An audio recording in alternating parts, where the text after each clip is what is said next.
Hello everybody. This video is going to be pretty long, so please use the shortcuts in the description if you want to skim it.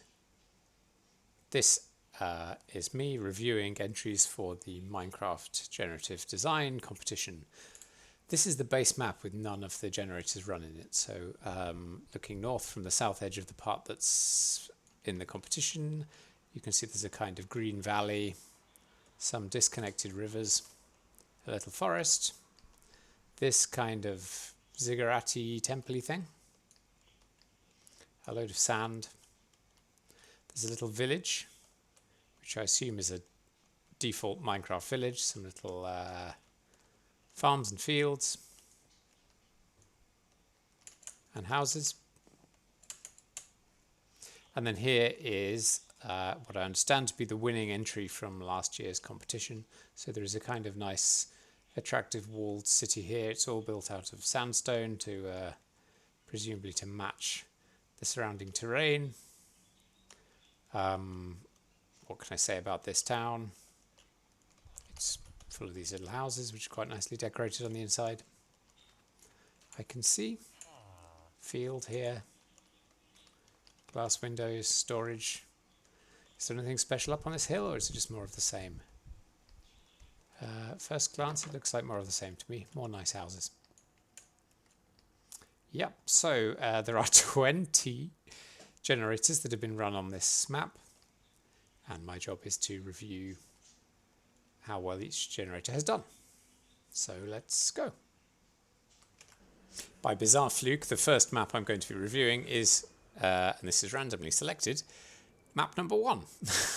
So let's have a look. First thing that hits my eye is this attractive sort of harbour.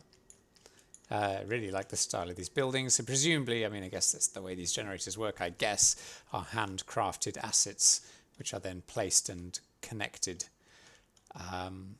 by the generator. So let's have a look at one of these nice houses. I do like the style. Not that that's really the job of the generator, but still, looks good inside. They have wooden supports, but the wooden supports don't actually reach the bottom of the sea, so I guess probably have to dock them a point for that. So let's talk about category, how do we do this? Category 1, adaptability. Has this generator adapted well to the terrain? Well, I really like the fact that these buildings are present over water, although as I've already noted, not very convincingly so in all cases. Oh, okay, I'm really bad at figuring out how to fly out of water.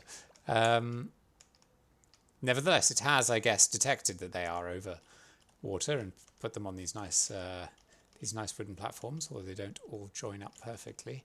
It looks like it's probably taken a slice out of the mountain here to accommodate the building, which is fine.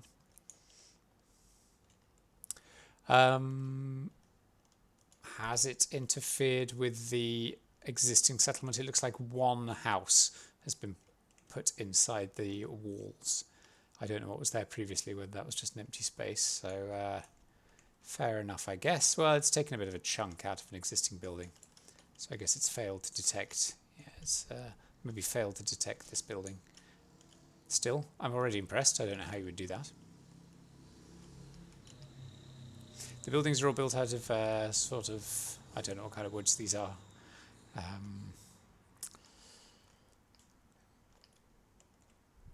The walls look, so these are stone walls, are they? Made out of local materials. That's good. That's some adaptability. Got a bit of a leak here. Okay, we've got a little garden that seems to have leaked. What else can we see? I mean, the buildings are fit to the terrain. It seems to have dodged the existing village fairly effectively, which is impressive. It's big. It seems to, has it filled pretty much the whole, I think it's filled pretty much the whole area available to it. Got some slightly odd behaviour here with a house inside the river valley. Here's another one.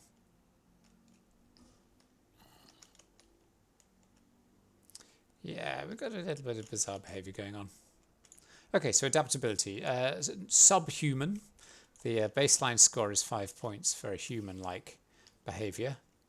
I would say a human would not make some of these mistakes, but it does seem like a really good effort. Okay, what's next? Functionality category. It has no, the settlement has no obvious defences. That's a category. Lighting seems pretty good. I don't know, all the houses are well lit. I don't see much in the way of infrastructure like roads, public spaces. It seems to mostly be plonking down buildings, but the buildings are well lit. Is it navigable on foot? Yes, I would say. But quite a lot of that looks like coincidence. Again, finding those buildings down in river valleys probably involves docking them a few points for navigability and functionality there. Narrative, is there an obvious narrative? Not that I can see. Maybe if I spent more time exploring the interiors of these buildings, I would find some narrative. In fact, where's the door? Ah, here it is.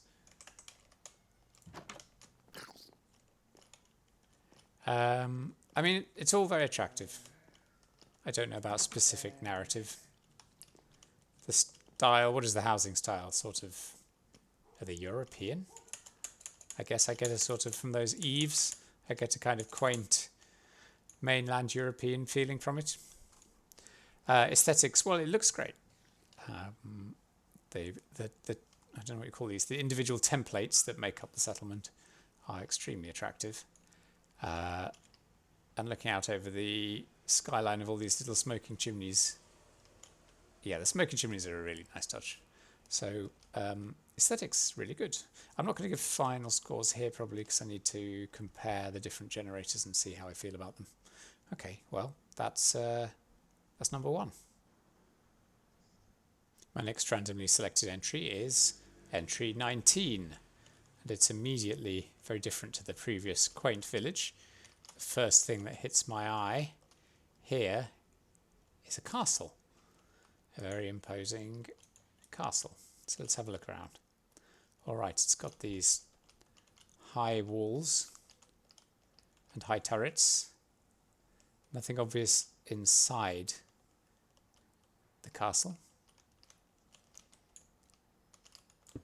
Can I get through to have a look what's on the inside? Okay, empty on the inside. I can't get out. Let's go look and see if there's any other features or whether it's just a castle generator. In the other parts of the map, I can't immediately see signs of anything else that the generator has added. I suppose I do need to have a quick look underground.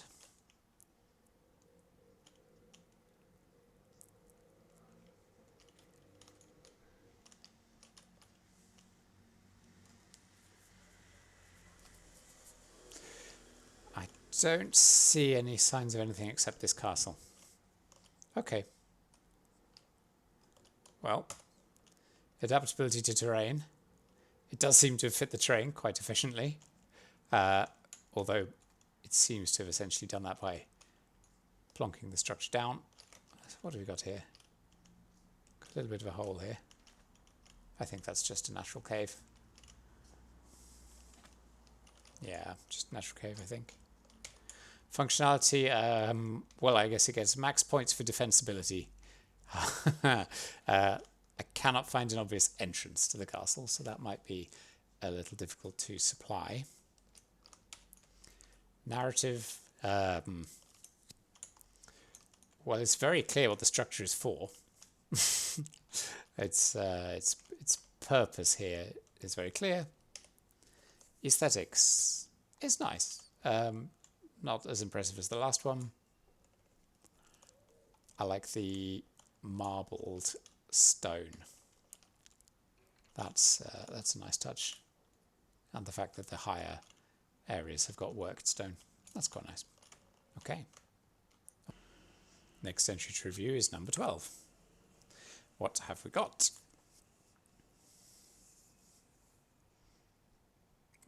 Oh, okay.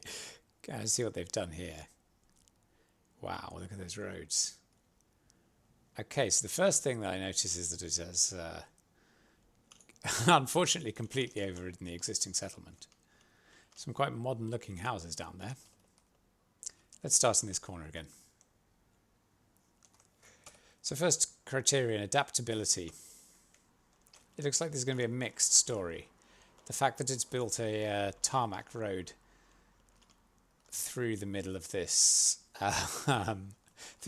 pre-existing settlement is not fantastic for adaptability. On the other hand, though, it looks like they're attempting some pretty sophisticated stuff, making smooth roads in 3 dimensions that fit the existing terrain. So that, on the other hand, is very impressive. Let's see how far this extends. It looks very dense.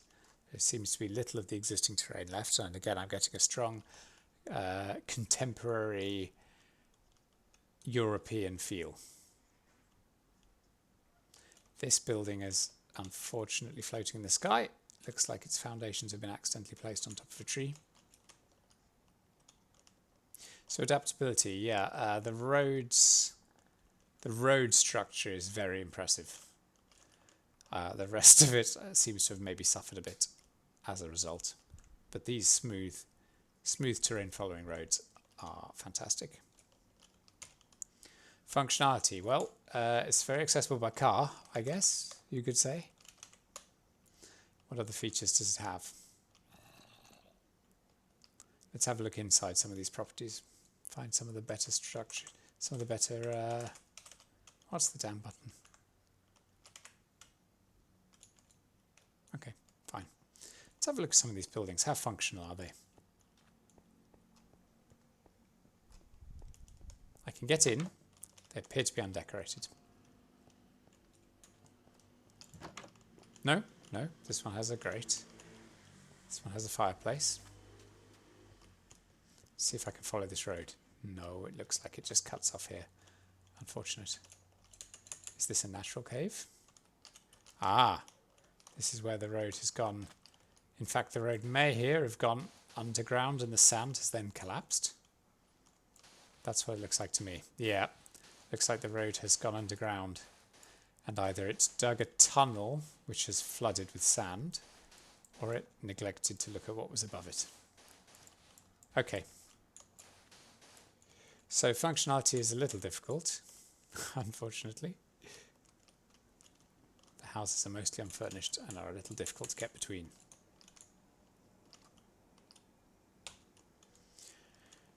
Narrative. Don't believe this settlement has any particular narrative features. The yellow, I mean the roads are very obviously painted tarmac, so the sort of contemporary style definitely shines through. Although the rooms appear to be relatively undecorated. And this guy looks a little lost. In terms of aesthetics, again, the road network is very impressive. If I had to guess, I would guess that the roads are painted on to the terrain first, and then the buildings fit in around them. The buildings are also attractive templates. I'm trying to see what diversity of templates there is. There's this kind of slanted house, sort of lopsided house. Here's an L-shaped house, which is nice. I think the houses look nice, and I'm a sucker for smoking chimneys. The settlement as a whole is a little jarring because there's definitely been some degree of collision going on, and of course we have some artifacts like buildings floating on their foundations. Just going to have a quick look over by the sea, see if I can learn anything about the generator at the sea. Okay, yeah, so here it's been more successful in placing foundations, although again, it looks like some of these buildings are... Oh no, it is connected to the land, just about. All right, very good. Next competitor, number 9. Okay, looks quite promising at first glance. So I don't think those, don't recall those stone roads being there originally in this settlement. It's a little hard for me to tell whether everything here is original or not. So let's come outside. So, okay, first of all, everything has clearly adapted its materials to the local environment. So if we talk about adaptability, the settlement does definitely has taken on the desert theme of the map. This would appear to be a church.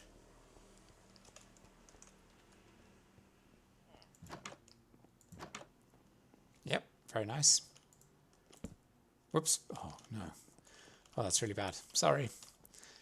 So we have an attractively proportioned church. Now this is the village that was already present. But this wooden bridge over this river is new, I think. Stops here, but I think this is the edge of the competition zone, so that's fine. No penalty for that. And now again, okay, so the generator will be responsible here for this this nice well, these roads. Buildings inside are quite sparse. It looks like it's extended farms. This grey house here with the oven is the generator's work.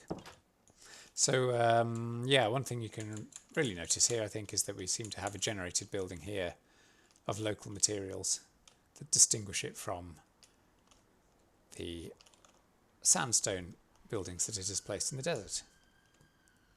I think, yeah, looking over here, there's nothing more. So another nice thing about this is that it doesn't seem to have attempted to fill the terrain infinitely. In fact, seeing that there is one church with one well next to it, I could in fact hazard a guess that this is performing some degree of town planning, building a town centre here, and then a finite amount of settlement around it. That's nice. It's especially nice if, as I again suspect, this I'm not an expert on real architecture, but the buildings are not just made of local materials. It looks to me like this is a desert themed structure, and over here we have a sort of temperate themed structure with a very definite different architectural style. So this looks at first glance like the most adaptable generator so far that I've looked at. Functionality is good. It's a little hard for me to remember which of these farms and things were already here, but there's a well. There are certainly some sources of food. This blacksmith, whatever it is here, has got its own usable features, and the bridges, although in some places a little oddly positioned, are really nice, not to mention the paths. Oh, look at even fences. So, very impressive functionality in my opinion. Narrative, I don't know if I can describe this as narrative exactly, but I suppose you could say that the sense I'm getting that this is a town built around a central feature, you could count that as narrative. It does imply that the town has some sort of planning history behind it, which the other generators I've looked at so far didn't seem to have. Aesthetics, very good. To my aesthetics are a personal matter, aren't they? To my taste, these templates are a little less attractive than the extremely beautiful handcrafted ones that I first looked at. But they are attractive, they do fit the terrain. And the positioning here, again, of a sort of this nice church and well as a central zone is also something that deserves some points under aesthetics. So, yes, not as visually stunning as some of the others, but seems really thoughtful. I really like it. Moving on. All right, next up in random order, entry number 3. Whoa. Wow. This has really changed the terrain. Okay, it's going to be a lot to talk about here. So I was struggling to even get my bearings. I'm going to need a little while to get my bearings here. It looks to me like it's very radically adapted the terrain. Where is the walled city that started? Has it just overwritten it?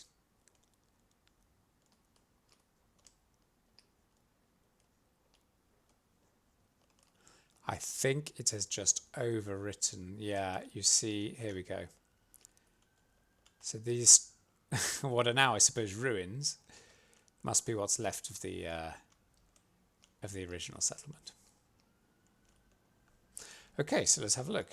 Well, what it appears to have done is built a wall around the entire permitted area of the competition, and then, as you can see, it's very aggressively filled in the contents with this kind of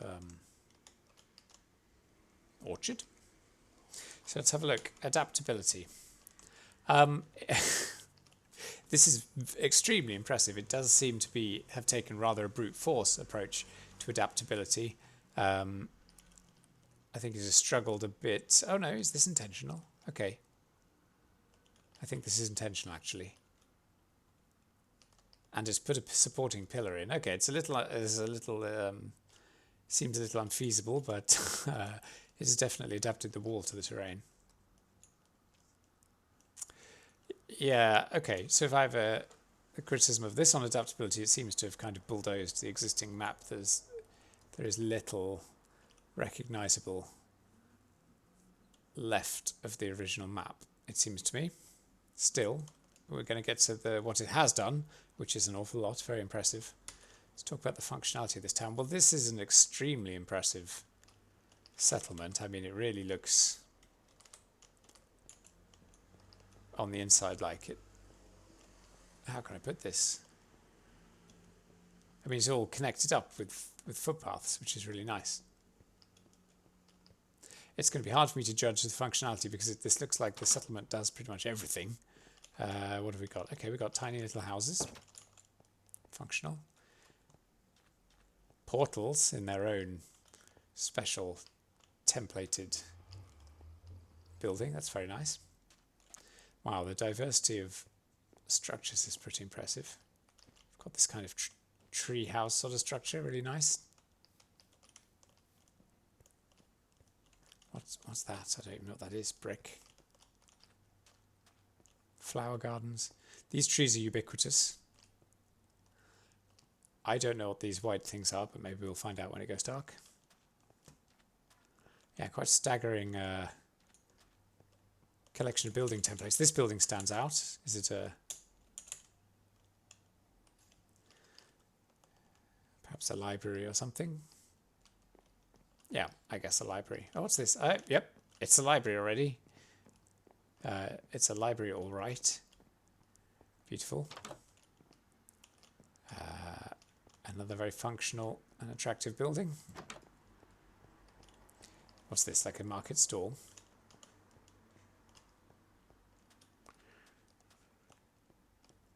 So the functionality seems good. I'm not sure if just as I was about to say it, this would appear to be a gate. Oh, goodness. Nice. A portcullis. Okay, more points for functionality. You can actually enter and leave this settlement. That's excellent. Narrative's a tough one. I mean, it's clearly a big city. And one which... oh dear. Slight hole in the defences here. It's clearly a big city and one that has been built to be defended. It seems to be implied that it's quite old, given how built up it is. Having some text around to explain what's going on is nice. Let's see if there's any narrative in this sort of flagship building the settlement seems to have. Some kind of wizard's tower. What have we got up here? Oops. Nice, some nice battlements. I've got to stop destroying things.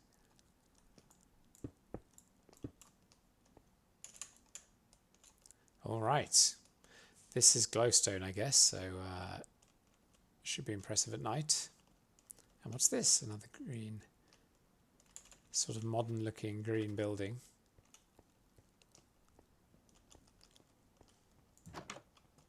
Nice little garden. Green walls. Bedroom. All very nice. There is a cave somewhere. I wonder whether it's managed... If the cave is still there, I wonder whether it's managed to deal with it. Something has gone a bit wrong here. That's unfortunate. Very dramatic looking. Ah, look, and over here, is this a greenhouse for growing plants? All right, even more points for functionality. Yes, a greenhouse, very impressive. The buildings, again, it seems a bit brute force, but they do look extremely harmoniously laid out. You know, it looks like it's been laid out with intention. Laid out with intention, kind of demolishing what was there before, but definitely laid out with intention. So perhaps, oh look here, another building template. Perhaps this warrants a limited adaptability score, but a high functionality score. I kind of wanted to find that cave, but again, the terrain has been changed so much, it's kind of hard to find where it was. Okay, so yep, look, more gates. Okay, so the functionality is excellent. Really seems like, you know, it's got a range of amenities. Very impressive. I talked about the narrative already. I mean, yeah, it implies a long-standing, heavily built-up, well-defended town. The aesthetics, well, they're pretty amazing. How do I make it nighttime?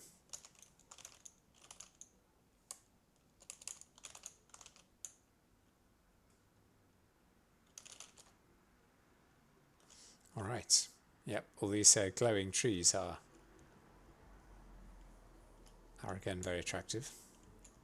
It's rather a lot of them. So where were we? Aesthetics. Yeah, I mean, it's beautiful, it's diverse. The individual building templates are fantastic. I like the scattering of a few towers around. Not quite clear whether they're supposed to be watchtowers or nobles' towers or wizards' towers. Not to me anyway, but it looks nice.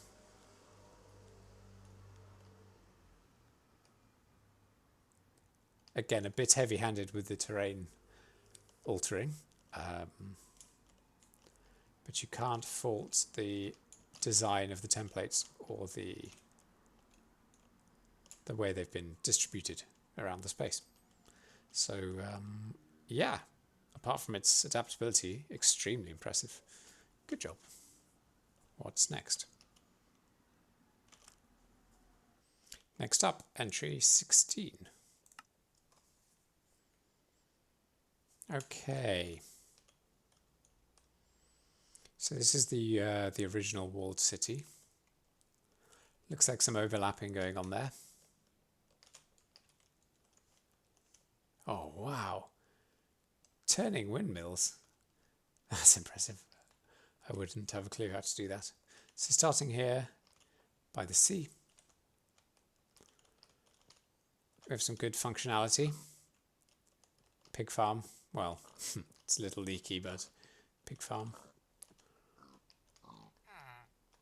Yep, well this is very recognisably a farm. These windmills are very cool. I didn't even know you could do that. Huh. Warning. Flick this lever only when the mill is stopped. How do you stop the mill? Or does it, is this what restarts the mill? Unclear. Anyway, they look lovely. So where were we? Adaptability is supposed to be our first subject. Built out of sandstone again, to go with the sand terrain, appropriate.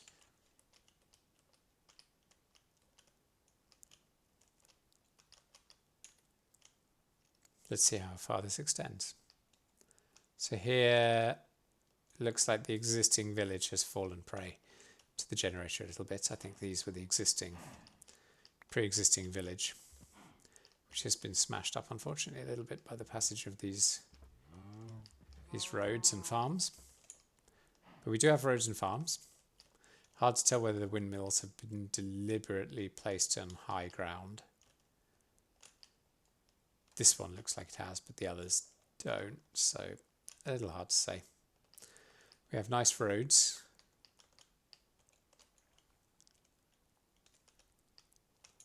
Some more buildings over there that I need to look at, but first here.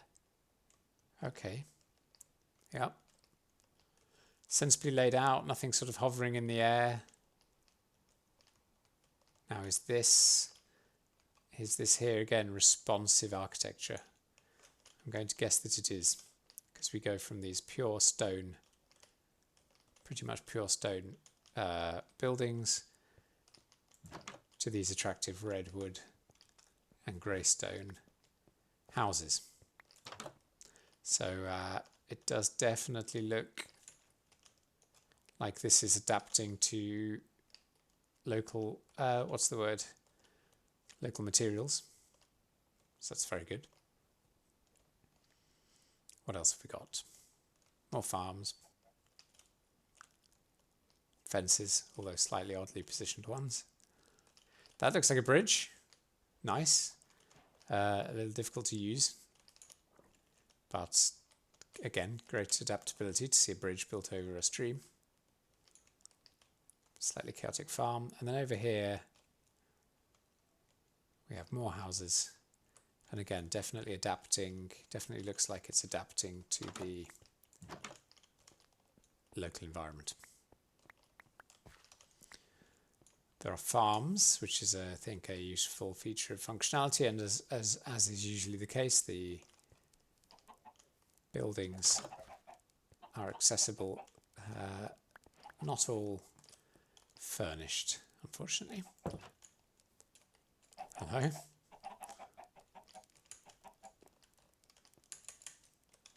What about over here?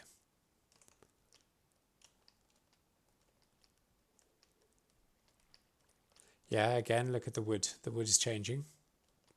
So that's some good adaptability. Yeah, functionality. It's definitely a lot of effort seems to have been put into the farming. Loads of crops and enclosures. Narrative, I don't know about narrative. It just seems like houses and farms. So fair enough. It's a farming settlement, I guess. That seems quite reasonable. In terms of the aesthetics, it's a little hard to say. The building templates are nice. I mean, look here. This is a good example of the aesthetics, I guess. Attractive buildings, sensibly laid out. None of them seem damaged. Sort of nicely lit. There's a nice mottled path connecting them all. So the aesthetic's pretty good. I think it struggles a bit more with the farms. The farms to me look rather broken up. I mean, it's a bit hard to say what's intentional.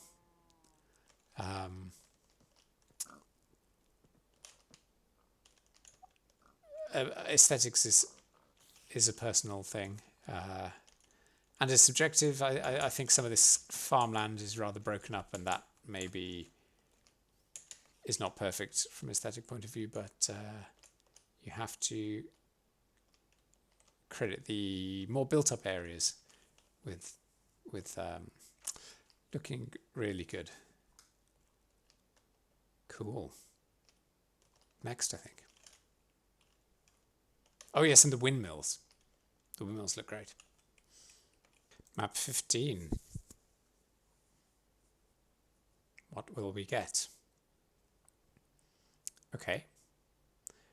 Looks good at first glance. Let me get my bearings. Ah, yes. Okay. Here's the existing town. Doesn't seem to have collided with the existing town at all. Here's the existing village. As far as my memory goes, looks the same. So this is the settlement. Presumably this orangish coloured wood. Is that local wood? I'm not sure that it is, but never mind. Okay, and what's this here? I'm not sure what this is. Prison? Fighting pit? Am I supposed to know what this is? Philip Maxi. Jenny Whittaker. Huh. Okay. We have farms. We have houses. So let's talk about the adaptability. It hasn't made any obvious, massive, some of the more ambitious projects like the one that built tarmac roads over everything. That kind of made a mess of things in some places.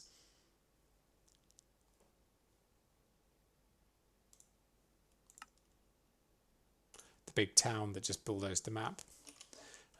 This seems to be rather less ambitious, but as a result it seems to have adapted to the terrain better. This sort of, well, what is this? I'm not sure what this is. A barn? Is this a machine? Oh, shit. Okay, I'm not sure what this is supposed to represent, to tell you the truth, but this barn looks very sensibly placed. This house as well. Well, thin foundations, but that's fine.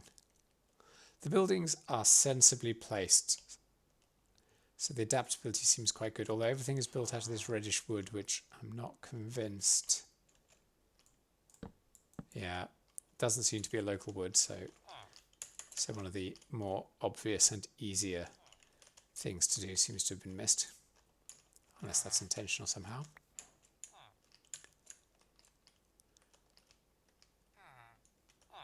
What are these pits in the ground?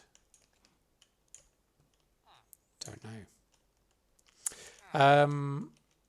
So yeah, adapt, and look, I like this. I really like this bridge with a torch in the middle as well. And this is all navigable. This house is not reachable, unfortunately. So adaptability is pretty good, I think. Have any of these trees entered inside the house? Ooh, what's this? Tier 1 house. Rian Inns Tituan Lovelock. Don't know what that means. Nice interior. Tier 1 house. Well, that kind of makes me want to look for a Tier 2 house.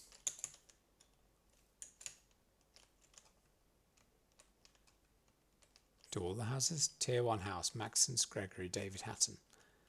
So it's the game creating and naming NPCs. Maybe it is. These could be mines. These could be quarries. Yeah, maybe that's what these are supposed to be. You're supposed to get points for, what's the word? You're supposed to get points for accessibility of resources. So let's assume that those are mines and not like fighting pits or something. Tier 1 jail. So the thing that is intriguing me now is, what does it mean when it says Tier 1? Is there anything in this village which is not Tier 1? Where's the entrance to this? Yes, here, Tier 2 house. Okay. Nice. Automatic doors as well. Okay, so the adaptability again seems good by not overreaching. It's got these nice paths. The buildings all fit the terrain nicely. Yeah, I'm pretty impressed by the adaptability. Functionality seems really good. It has some farms. I think these sort of cross-shaped farms are the the creations of the, in fact here, tier 1 farm, yeah. So these I think are the, aha, that's how that works. These are the creations of the generator. And if we assume that these are mines, quarries, then that's the first one I can remember seeing which has such clear dedication to availability of resources. I don't know whether these are NPC names or whether these are the credits for the people who designed the template. Well, I guess if I find another tier 1 house I could answer that question. See if there's another Maxence Gregory. What's that? Oh, I always break things. Let's see what this is. Where's the label? I really like having labels. That's fantastic. Tier 1 house. Lovely interior. Big fan. Narrative, I mean, I don't get a strong narrative feel other than that it's a town that has some kind of hierarchy in these tiers. Oh, what's this? Tier 1 stone cutter. Ah, okay. Yeah, functionality is really good. Seems to have facilities built into it. Yeah, so narrative, I don't know, just seems like a town. A well-equipped town. I saw a skull on a stake somewhere. That was a nice touch. That definitely, yeah, here we go. Monster heads on stakes. That's a nice touch. Definitely implies some kind of history with monsters. I guess this is some kind of sawmill. Yeah, I'm enjoying looking at the buildings and discovering that they're labelled with what they are. Aesthetics. It's not the most sort of blow you away one out of everything I've looked at so far, but it's really nice. The templates are attractive. I said how much I like that house we were just in a second ago. And again, it just looks very coherent, you know, none of these sort of, there's no floating islands with buildings on, anything like that. No obvious places where it's completely trashed the scenery. Yeah, good job. It's pretty impressive. Next up, entry 11. What will we see? Has this changed? Aha, here's the settlement. Okay, quickly check the corners of the map in case I'm missing anything. Okay, this looks like another generator which builds a discrete settlement, which I approve of. So what have we got here? Alright, we have a modestly sized settlement of houses, an extremely impressive fountain, although it seems to have done some damage, and some brick, stone, and whatever this brown stuff is. Houses. So, adaptability. There is no sign of it attempting to use sympathetic materials with its environment. Many of the other generators like to put sandstone buildings into sand zones. This one doesn't appear to do that. In terms of fit to the terrain, seems good but not perfect. This farm appears to be leaking. This house is subsiding. In fact, a little tricky to get into the front door there.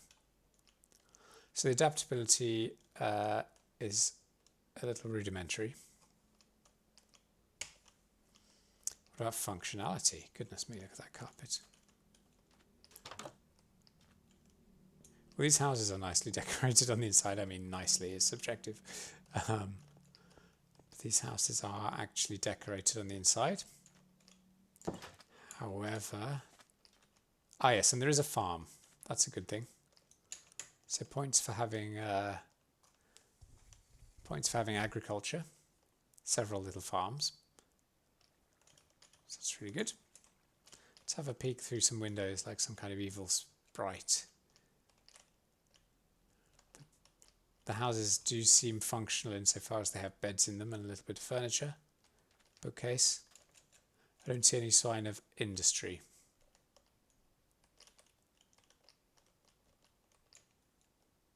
There's no sign of industry built in the way that the last one did. They've all got the same carpet in different clashing colours. And then there's this. There's only one of it, which could lead you to conclude that that's intentional. It is the city's one watchtower. Let's have a look in here. Book and quill.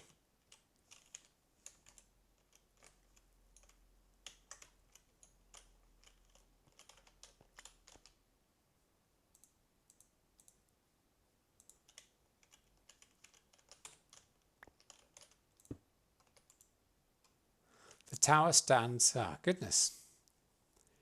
The tower stands at the place of our first settler started the city. Chosen because it was close to water and cliffs. Whoa! In the year 459, we have a population of 5, no buildings. Build a farm. Build a house. Farm. House. House. Status update. Farm. House. Status update. Blacksmith. I didn't see a blacksmith. I guess I need to go looking for it. Pasture. Build a cleric. Okay. Impressive. So there's a record of the creation of the city. For some reason they started with a brick tower. I gotta stop destroying things. For some reason they started with an almost windowless brick watchtower, but that's fine.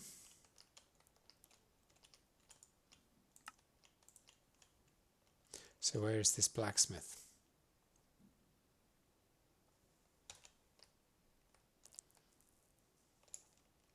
I haven't found any.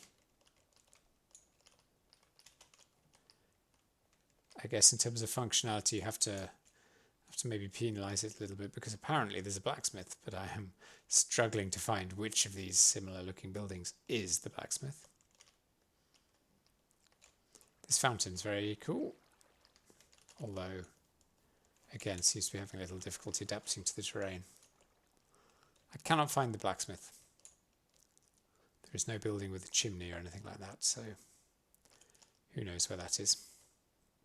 Okay, well, the procedural chronicle of the construction of the town is pretty impressive. Definitely implies history. Doesn't tell you which buildings are new, but it shows how the place grew over time. So it's pretty good. Nice touch. Next entry, number 6. Oh, okay. I've seen the screenshots of this on Discord. Okay. So the first thing that strikes me, of course, is that it has been built on top of the existing structure, so it has not adapted there. Looks like everything is on stilts, which I guess must provide some adaptability benefits. Let's have a quick look around the boundary. Is it the size of the entire permitted area in the challenge? Is it round? I'm not getting a sense of corners here. I think it's round. I think it's more or less circular. Huh. Wow. Okay. Well, this will be fun to explore. Did the original settlement have a gate? Here we are. I guess this is it. Right.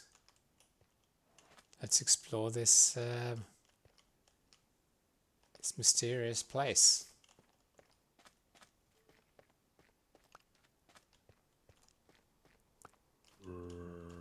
It is very dark. Oh, nice. This guy sleeps with a plant pot balanced on his face.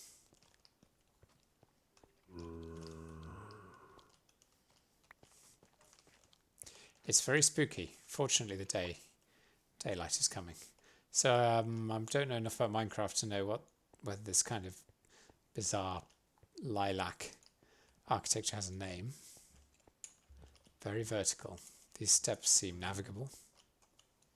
So adaptability, it's hard to credit this much for adaptability because it seems to have just plonked this enormous circular hive world, what's the word? Hive city on top of the terrain. So yeah, hard to credit it with much of the mode of adaptability. Functionality is a little hard to say. At the moment I'm exploring these very attractive but somewhat mystifying endless galleries. Ah, okay. Okay, this is functional. Beds. Upgrade stations. I don't know whether the plants count as functional or not. Crafting stations. Let's see what else we can find. This is very fun to explore. Even if these anonymous sort of arcades are a bit disorientating. Let's see how high up we can get. I'm going to assume... Yeah, okay, so these steps are naturally climbable. That's impressive. Huh. Okay, bit of a terrain problem here. Minor though. So I suppose the question is, does this fit the old cliche of a vertically stacked megacity? Will it become more exclusive as you get higher up? Very fun to explore.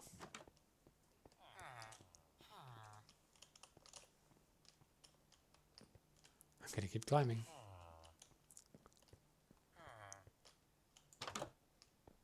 Okay, so far all the rooms are basically the same. I can't quite tell how to get over there. I would explore on foot, but since I'm a little bit on the clock here, I'm going to cheat a little bit. Alright, so as we get higher up, it becomes a bit more open.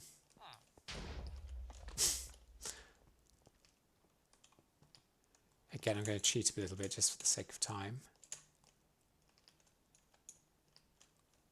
So it's interesting, isn't it? Are these individual... It'd be very interesting to know how this was constructed. Is the whole thing denser at the ground floor? There are big sort of canyons in it, so they're almost like... It's right... Yeah, it's really hard to say. Is this one structure? It does all seem to be interlinked. But is this intended as one structure, or are they kind of individual towers? Very cool. It'd be very interesting to know what approach was used to make this. In terms of functionality, all of the rooms I've seen seem to be the same. So let's just have a look at the top floor. Alright, more of the same. Very attractive, sort of irregular architecture with these sweeping, these kind of curves that don't follow any obvious design or pattern. I'm going to assume that these rooms at the top... Okay, yeah, the rooms are all pretty much the same, but... So it's not... It looks random, and I guess, it is quite heavily randomized, but I'm getting the impression that there is no... Yeah, there is no space in this city that isn't a functioning room. Yeah, looks like any box that I break into is a working room on the inside. So this really is a little city. Fascinating. Narrative. Well, I don't quite know what to say here. It's got a very strong... It's very evocative of your kind of dystopian, vertically stacked, oppressive megacity. I don't know whether that counts as a narrative or not. But in terms of aesthetics, it's extremely impressive. Very, very unusual. Not really like anything else I've seen in the competition so far. And the kind of mottled purple with the sweeping shapes and the... Where's that staircase that kind of reaches for miles through the air? You can't deny this, and the way it pierces the clouds as well. There it is. You cannot deny this is aesthetically very impressive. All right. Well, I really like it. Completely different. And yet every square is apparently every block, hard as it is to believe, every block is a functional, reachable apartment. Really cool. One more entry before I go to bed. Number 5. Oh, okay. Ah, a different approach to smoke. So let's have a look. What are we looking at here? Is that a flag? Are these flags? These look like flags. Cute. Procedural and arbitrary by the looks of it. So the first thing I see is that it has crashed the existing settlement. It's crashed the existing settlement with some attractive building templates. Very nice on the inside. So it looks like the flags are significant. Wow, all cobwebs on the inside. Spooky. Flags, we'll get to those in a second. So adaptability. The buildings are not immaculately placed. Although, is that narrowing foundation a kind of an attempt to compensate for that kind of thing? Okay, it looks like the building maybe has placed itself on a kind of foundation to to prevent the problem of levitating buildings. Whoa, what's this? It's a graveyard. This looks like a graveyard. It is a graveyard. Takeva Waridu, parent of Wiluf, child of Hawubi. Wow, okay. Well, we'll get back to that again.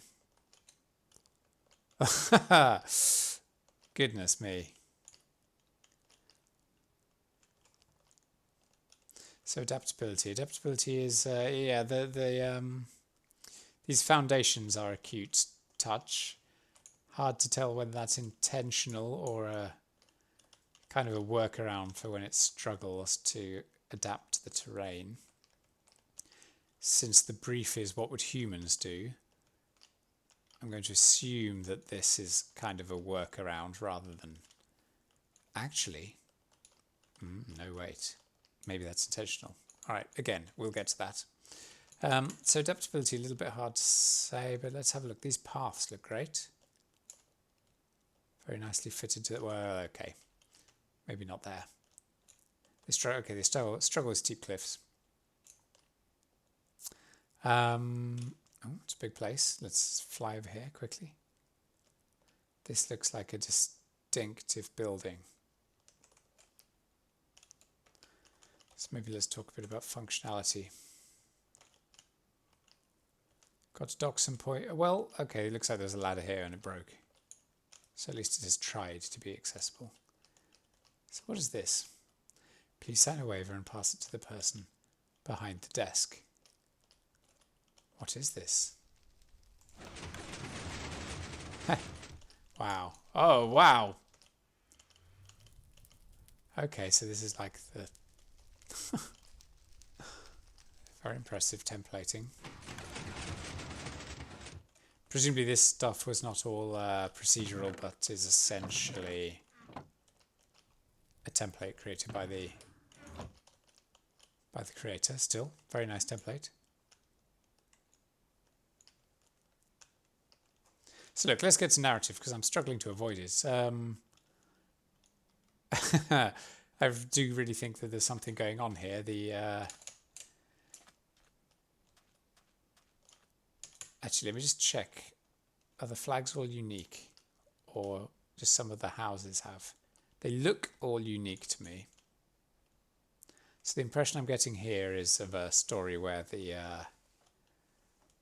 sort of family identity is very important to these people. The word nationalist keeps coming to my mind. That's probably not right. More about like noble houses. Wow, a lava forge. But you very much get the impression. Let's see if there's any more flags inside here. Oh, wow, this is a nice house. Oh yes, look, there's the flag, right? So you get the feeling these people are really care about their family identities, and that's backed up by this huge cemetery. I guess this is procedurally generated from the history that this generator has run a whole family tree generation. Hang on, these two the same flags? Yes, they are. Parents unknown. Okay. Parents unknown. So this looks, I mean, I'm not going to check them, but I assume that these messages are all here. Two parents of Cadevo. The two parents of Cadevo. So presumably somewhere in here there's a grave for Cadevo. And again, I assume that these are family flags. So if I could find two flags that were the same, like these two. Pukolu. Yeah, okay, cool. Impressive. So it's run a whole sort of family tree history.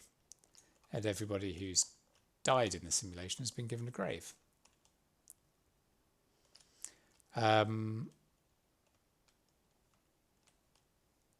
Now, again, this kind of architecture here, this could be a sort of a bit of a cheat so that you don't need to worry about placing your buildings too sympathetically with the terrain. Just put them on a massive column with a ladder. The other possible explanation, though, is that these are very martial people and that they build highly defensible houses. And I must say, you know, this kind of flag-waving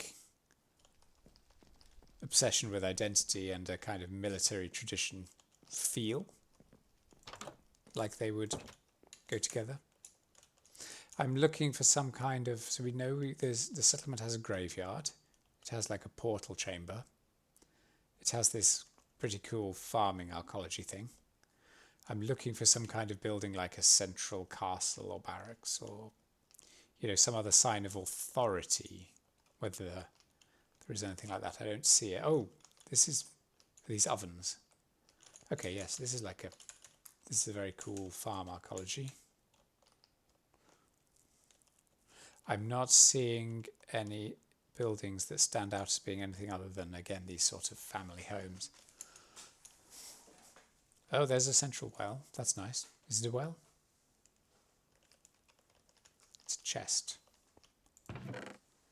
with a book in it.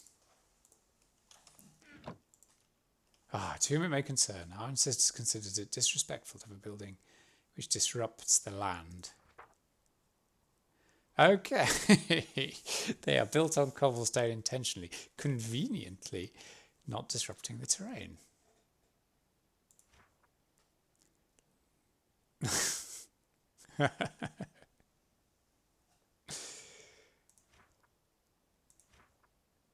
I care deeply about our past, and it is my hope our history will be maintained. Well, okay, so I read that as a kind of jokey.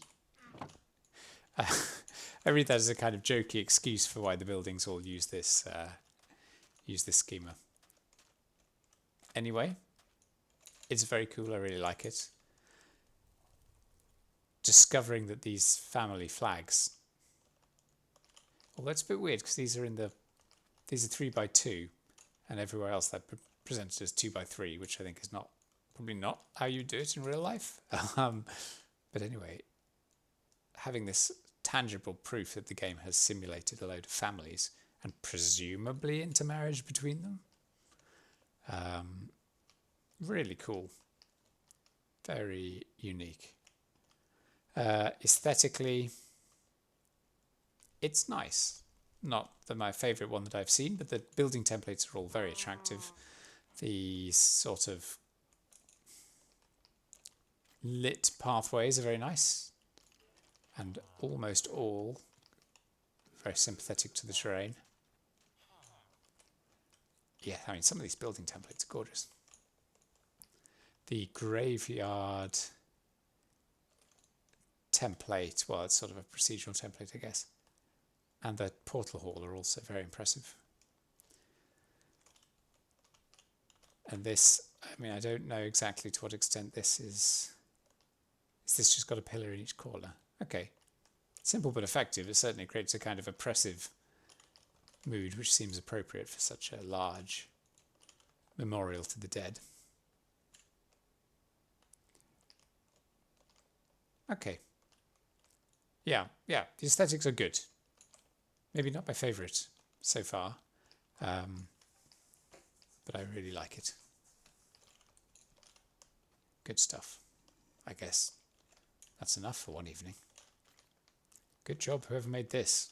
Love the procedural families. Fantastic.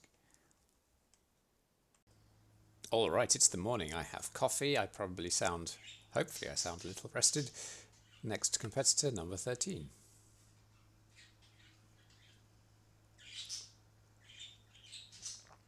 What will the generator gods give us today? Oh, so that's why this one took a little longer than usual to load. Is that the... Okay, wow. So, I think I can see what's going on here. It's built a contemporary city. And the way it's dealt with the terrain is just to go above it. So center fly mode, let me just check my, validate my suspicions. Yeah, the entire thing is just built up in the sky. So, in terms of adaptability, I mean, leaving aside the option of saying this is perfectly adaptable because it works on any terrain, can't really give much in the way of marks for adaptability here. So instead, let's explore the city. Let's find a nice entry point. Find a nice arbitrary entry point. This will do. What is the damn button? And let's see what we can find. So, are those words there? If they are there in a language I don't speak, an alphabet I don't recognise. Right, yeah, so this appears to use a grid and then put these nice... Oh, that looks like a bit of a glitch. Puts these nice templated buildings into them. This here makes me think that these buildings' interiors are tiles as well. That is, the building is not a single... Oh, it's the same building. This these errors here with the stairs make me think actually the interior is procedural as well, which is good actually, because it feels like a tiny bit of a cop-out when the generators put entirely handcrafted buildings in. Cop-out is harsh. Who am I to judge, right? I couldn't do any of this. Who am I to judge? I'm the judge. Oh, hello. That's funny. Cool, so we've got some nice buildings, and it seems to me that these buildings have... Okay, sorry guys. It seems to me that these buildings have some internal generation, so that is fantastic. So perhaps this, I guess this person is perhaps more interested in, just speculatively, maybe this person is more interested in the buildings than the sort of city layout. Let's see if we can find any meaningful layout to the city. Any sort of central buildings, or are they just placed on a grid arbitrarily? Starting to see repetition, which again is understandable. So we've got the nice letters building. We've got this yellow sort of hotel looking thing, which I don't think has any means of getting up it. I don't see a staircase or anything. This one unfortunately doesn't connect to the floor. I guess it's assumed, since it's below the road level, I guess it's assumed that this goes where the terrain goes.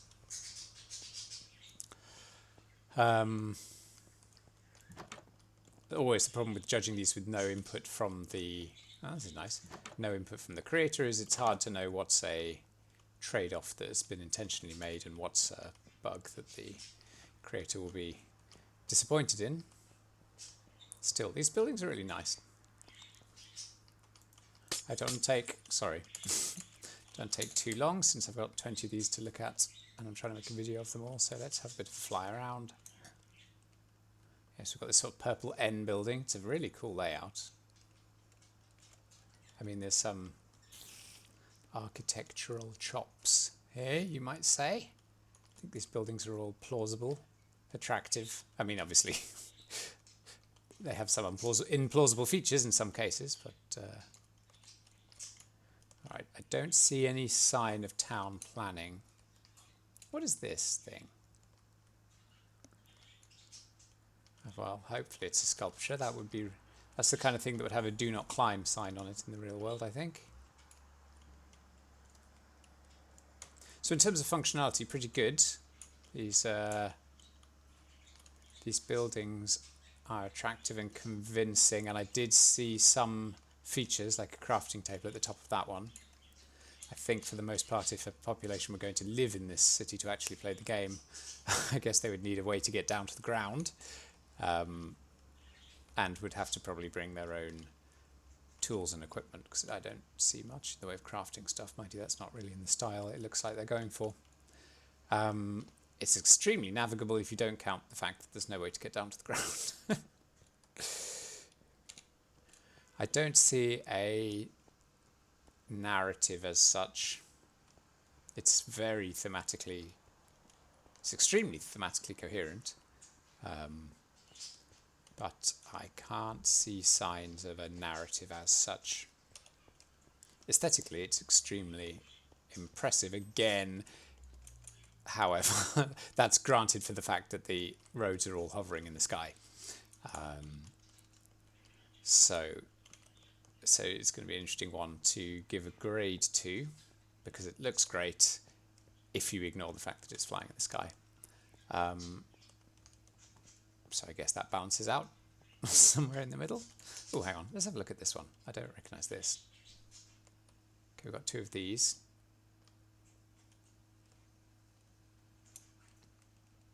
Wow. Like, what are these called? I don't know what these glass swimming pools are called. Yeah, I mean, the building design's fantastic. Oh my god, don't you think you need a fence around this? The building design is fantastic. It's just null point for adaptability, I guess.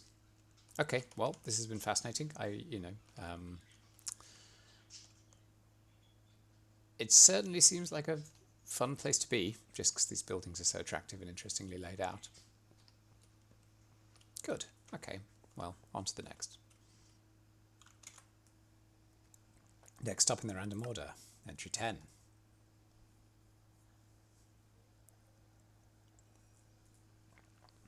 Okay, what am I looking at here? What's that? That's interesting. Not sure what that is. Right, so cool. This seems to have built a coherent settlement of brown buildings. It seems to have had some trouble with the existing settlement. It hasn't overwritten any of the existing buildings, which is impressive, but it has steamrolled the city walls that were already here. That's a tough challenge, to be fair. And it looks a little bit, trying to guess how it might have been constructed. Oh, there's a road. That's cool. I didn't see that from the original angle. So this has perhaps extended a road around the map, road network, which has been forced by the river, perhaps. Speculation here. Been forced by the river and the wall, perhaps, to follow this river line, and then it presumably has built the houses to fit the road network. That would be my guess. I don't see any signs of a central building. I think this is just a taller, yeah, there's a few of these, I think. There's a nice two-story building here. Okay, so in terms of adaptability, it has tried to fit the terrain and has done a pretty good job fitting the terrain What it has failed to detect and avoid crashing is the existing settlement, but again, I have some sympathy for that because I have no idea how you would distinguish a wall from a cliff or something. That seems like a really difficult problem. And it is quite impressive how it hasn't damaged any of the existing features other than the wall. It pretty clearly to me seems to have built around the settlement, so that's quite good. The materials appear to be fixed templates of this brown wood stuff. Doesn't look like it's accounting for local construction materials particularly. In terms of functionality, it's very navigable. Slightly odd shape due to the terrain, but that's adaptability for you. Nicely navigable, you can get into all the buildings. Some of them are undecorated. Where's that nice tall two-story building? Can I get up there? Might have to dig my way up the wall. Yeah, I'm not sure if it's possible to... I have to dig my way up to this. How functional is this? Oh, what? Hang on. Did I miss the door? Oh, I missed the door. It's over there.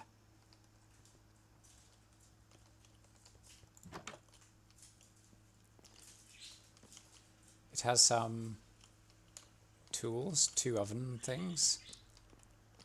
Any crafting station? No sign of a crafting station. Why do I keep jumping up in the air? Is it this... something about the way this floor is constructed? Anyway, okay, yeah, so in terms of functionality, no defences. Oh, no lighting either by the looks of it. Which is...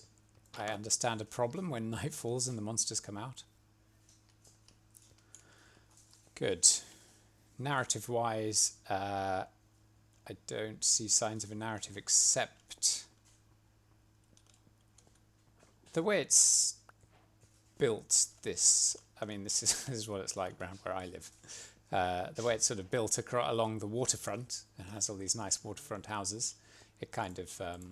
narrative is a strong word, but it does... to me feel like intentionality, you know, this is how people build houses around where I live, so fair enough. The aesthetics are pretty good. The templates are not the most glamorous. I wonder if in future the competition should maybe they do give out templates so that people can be judged on their feature fitting and not on the effort that's been put into the handcrafting of building templates. Anyway, it's certainly coherent and it molds to the terrain quite nicely and there's no glaring errors. What it's lacking is such beautiful templates as some of the other generators. Different roof colours would have been a nice touch, I think. I think that would have added a lot for relatively little effort. But again, that's not really procedural generation we're talking about there, is it? Yeah, it's good. It's a nice effort and I think it's probably got a bit unlucky with this.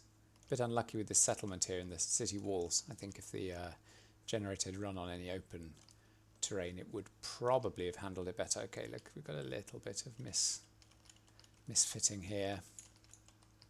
These windows facing... I mean, I guess people build homes like this as well, where there's no alternative. So I can't be too harsh. Okay, yeah, it's pretty good. Good job. I like the roads fitting to the river and fitting to the terrain. And the fact that it's a coherent, you know, it is a settlement. It doesn't just fill the entire map like some of the generators do. What's this? Like an arrow? Is it pointing towards anything? Not clear what that is. Not clear to me. Okay, very good. Good job. Next. It's time for competitor number 4. Where is it? Here. Right, let's go find the settlement. I don't remember that lava pool. Was that always there? I guess it may have been. Aha, here's the settlement by the looks of it. So here's the pre-existing one, and then this contemporary looking building resembles a school or something. Let's have a look at this. Well, no, it's much too small to be a school, I guess.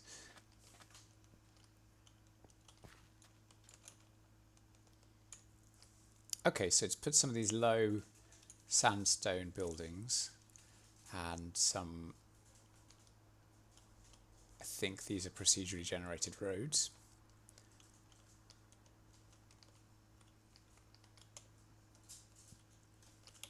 So adaptability, the first thing, of course, that's obvious is that the building's built using sandstone in this, and it has placed the settlement in a desert zone, so that's good. Just going to have a quick look to make sure I haven't missed anything anywhere else on the map. No, it doesn't look like it. Okay. So it's... yeah, okay, look, there's been a bit of a clash with the existing village here. A bit hard for me to tell what's original. Not sure that the original town had glazed windows. I forget. So it's struggled to detect the pre-existing village, which again is a very difficult problem, to be fair. Especially, well, anyway, stick on topic. Functionality, the templates don't include any particular features. The settlement is navigable, but doesn't have any anything that I would describe as an amenity. No crafting tables, anything like that. Mines, farm. Well, any farms? Are any of these farms created by the generator? It's actually quite hard to say, because I think these were attached to the original village. So functionality is limited. Again, brings up the eternal question of how much of this should be about the quality of your templates as opposed to where they're placed and how they're adapted to the terrain. Narrative, sadly I don't see much in the way of narrative. They clearly have glass. These are quite contemporary building designs, I feel. In terms of aesthetics, I mean, the buildings are simple and well lit and attractively proportioned, and I like the grey roof. That's definitely a good touch. But apart from that, not this doesn't have quite the flair of some of the other entries. No lighting either, which I think is a criteria for making the town livable. Okay, cool. What's next? Okay, entry number 18. First thing that strikes my eye is a road. Hang on, just have a look at this. I hope none of these generators have put a lot of stuff underground that I've missed. Right, so yeah, the first thing that I notice is this road. That is a pre-existing village at the edge of the competition area, so I guess the generator has put this road coming in from the edge of the map. It's a coherent shape, this road. It looks actually usable. Oh, cool, and then here's the settlement. It has put a road through the existing settlement, but it looks to me like the road placement algorithm is pretty good, because it does seem to be winding its way. It's only done minimal damage. So yeah, it looks very much to me like, although this road has been placed through the existing settlement and in a few places over the walls, it's done its best to choose a sensible path, which has resulted in it winding between buildings rather than smashing them up. So that's impressive adaptability. I like that. That these roads are clearly created with a lot of care. And then what appears to be happening here is that we have a walled settlement squeezed up in the northeast corner of the map. Let's go to no gates or anything, but torches, which are useful. So let's explore this town a little bit. Okay.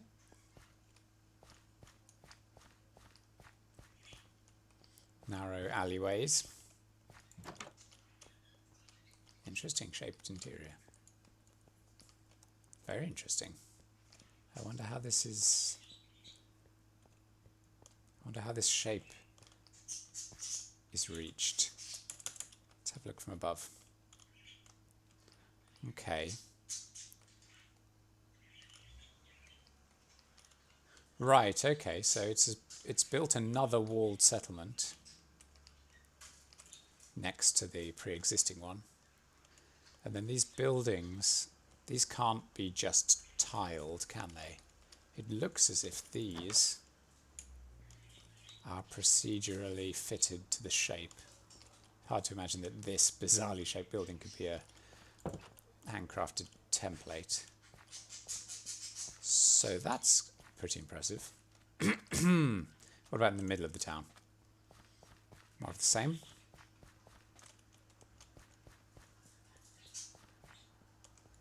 Ah, have I found the wall again? Is this the wall? Or just a building that now has these rough stone walls instead of wooden ones? Let's fly again. Okay, so we have a really dense... Ah, look at this. This is interesting. They're terraces. They're back-to-back terraces. That's cool. A nice touch. I haven't seen that before. So if I tunnel through here, presumably... Yeah, we have another house. Okay, cool. So this makes a sort of dense, medieval-feeling city all squeezed in inside its walls. That's nice.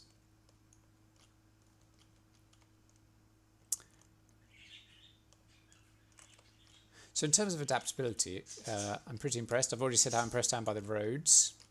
It's a little hard to judge how well this is fit to the terrain. Let's have a look where it comes to the sea. What happens? Okay. Is it?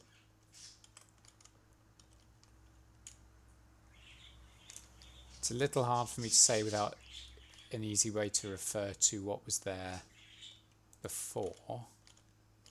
It does look quite natural.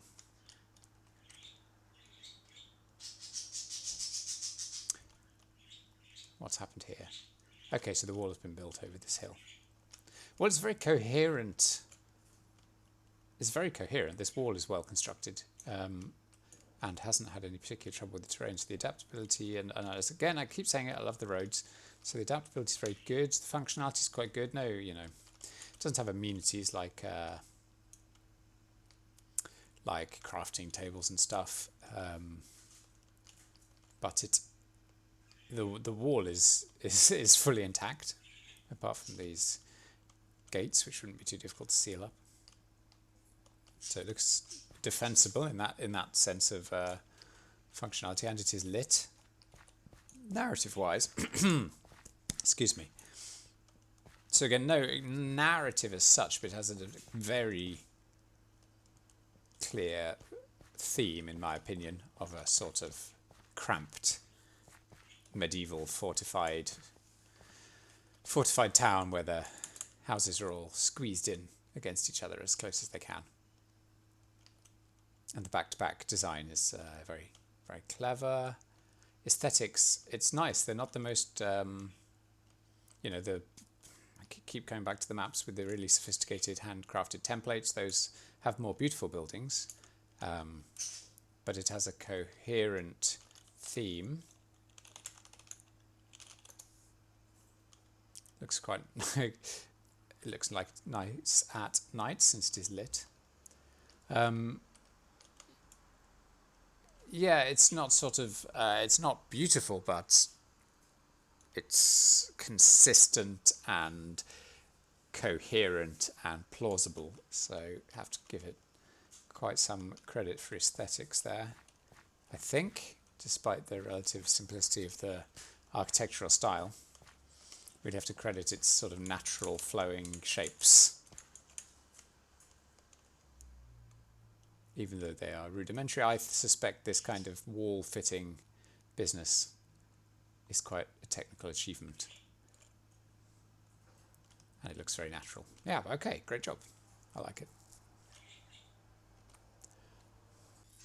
Next up in random order, competitor number 2. Wow, okay. All right. So first of all, has this just occupied the entire competition zone? It seems to have drawn this boundary at the edge of the competition zone. So let's see whether this has just filled the entire area. Yeah, it looks to me... Yeah, I think... Okay, fine. So this generator has chosen to just fill the entire competition area with buildings. And the buildings are very clearly attractive handcrafted templates. It has not detected the existing settlement, so it's overrun it here, and I suspect, yeah, the village has met the same fate. Oh, that's a windmill. Cool, okay. So the adaptability is is unfortunately limited. This house has been plonked, by the looks of it, right in the middle of this river, which actually looks quite nice, but it doesn't look as if the templates are paying a great deal of attention to their surroundings, other than, of course, correctly measuring the height of the ground level. They are all very neatly fitted into the ground, but seem to pay little attention to anything else. Okay, so this kind of three-windowed house has got these sand-coloured stone pillars. I wonder if I can find another one in a different terrain to compare.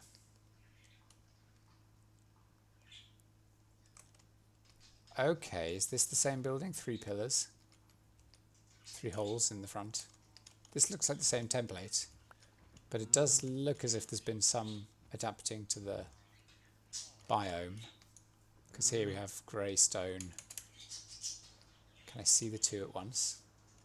They're a little bit far away from each other. We have grey stone, brown wood. This building looks pretty similar, except some of the building materials appear to be adapted to the local terrain.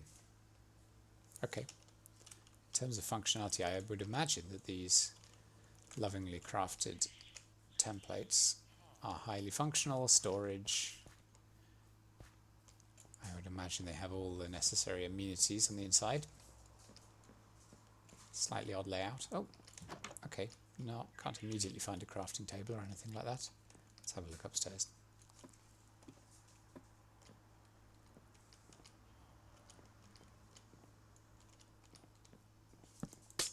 Sorry. We have a windmill here. Nice. I mean, it's very nicely designed, but I think it's done by hand.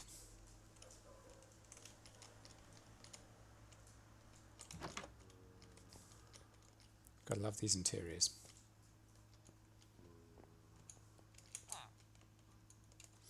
Okay, so yeah, the functionality.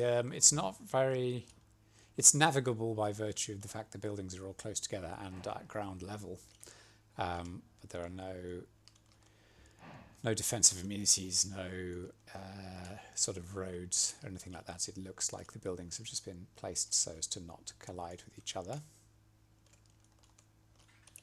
Aesthetically, the individual building templates are beautiful, but that's not really the point of the competition, I think. This one is very nice. The town as a whole has a somewhat incoherent, it's certainly striking, but it doesn't benefit from a look as if it was planned or has any particular internal logic to how the buildings are organised.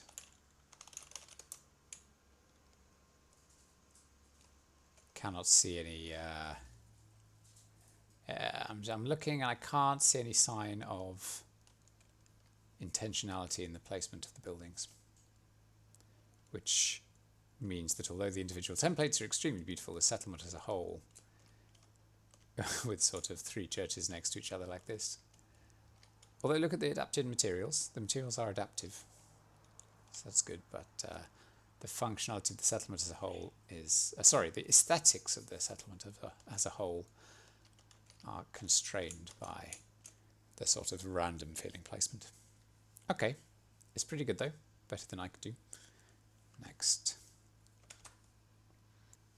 Entry 8 is one of those that has entered the optional Chronicle challenge. So I need to find the Chronicle. Okay. Here we are. So, welcome to Emerson Vale, open chest for instruction. Book of instructions, book of relics, and a load of equipment. I guess, am I supposed to equip all this golden equipment?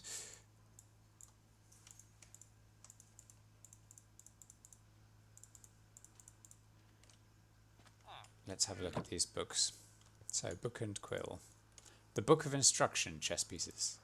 Welcome, magnificent mercenary. The Emperor Amari has hoarded the wealth of the people in the lowest level of the great vault beneath your feet. The mission you've accepted is to search and return to us the powerful relics. With the relics we can overthrow the Emperor. Dig straight down. No, seriously, the great vault is underground. Your path will be difficult. You may keep any other treasures you find and can carry. The Emperor's Great Vault, a nightmare of monstrous guards magically summoned to kill and maim intruders. Don't let this put you off. The relics you seek are on the lowest level. You have to press on through darkened rooms and search the path downwards. The Great Vault has otherworldly creatures. Dark magic is tied to ancient crypts, where the bones of the Emperor's loyal circle have made a bridge to this world. You will need to disturb caskets and tombs to recover the relics. I know you won't delight in this. I've placed torches for you to use. Take them. Press on downwards. Okay, impressive. And now let's have a look at this other book, the Book of Relics.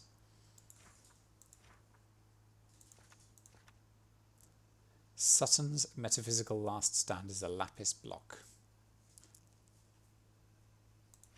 Sydney's magical egg is a gold nugget. Sam's occult might is a nether star. Remington's necromantic oracle is leather leggings. Alright, cool. Well, those just scream procedurally generated.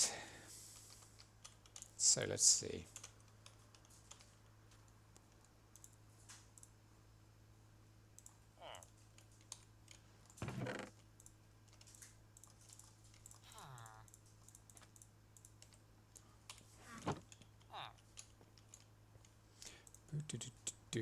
So I can have a sword. Some boots, some leggings, and a breastplate. Okay, I am armoured in gold.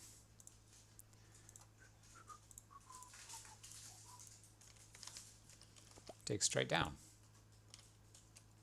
So here I am in a procedurally generated dungeon. I'm probably going to be really bad at this.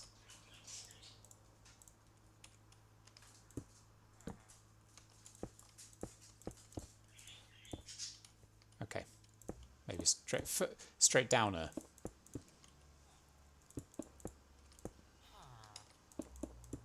Oh, sorry, how deep do I need to dig straight down?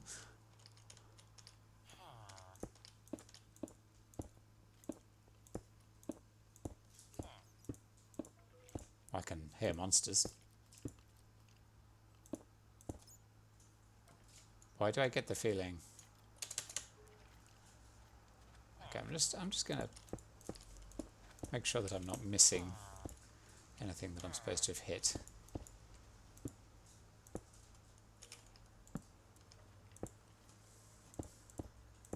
So I'm struggling a bit to find.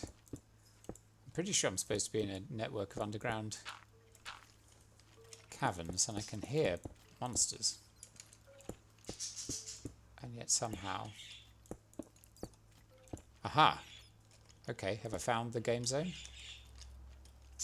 Great.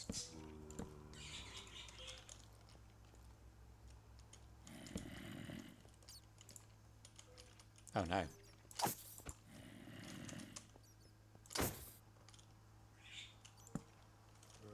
Is this locked into creative mode because of the... I think I'm playing this in the wrong mode. I think the competition has locked this into creative mode, maybe. And I'm supposed to play it on fighting mode. Well, that's okay. Here I am. I'm here to judge the underground procedural generation. cool. We've got a mushroom farm, very dwarf fortress. Some kind of golden throne. A golden throne. That's cool.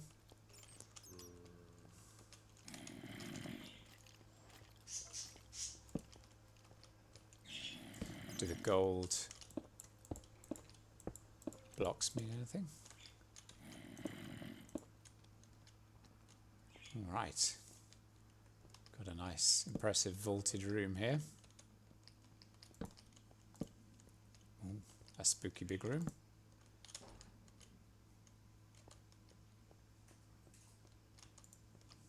Continuing downwards. Oops.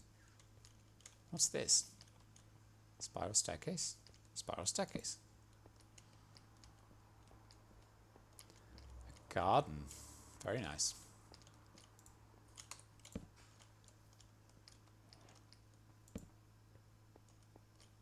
So you can see what's going on here.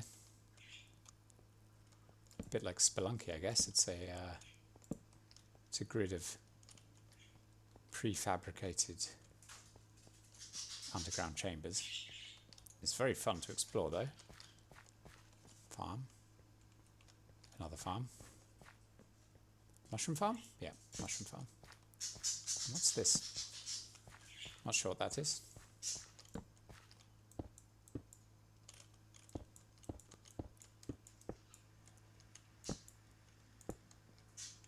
Another vault.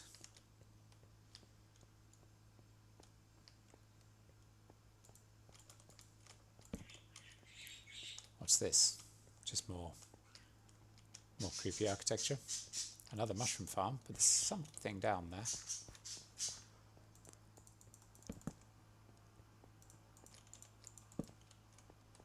Empty room. Another vault. Okay. Keep going downwards. Oop, I fell.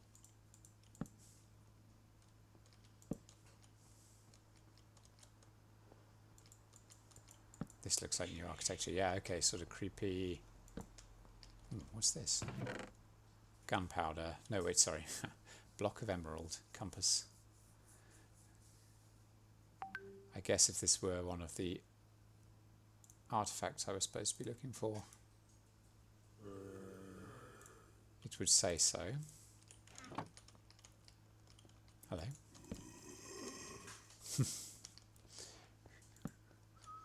Don't have time to play this properly and fight the monsters. Oh. Wow. Okay, so chests, empty map. Chests containing all sorts of stuff. I'd quite like to find one of the skeleton skull. Quite like to find one of the relics if I can. Magma cream. Diamond sword. Do I just need to manually search all of these tombs? Cake. To find one that matches a description of a relic.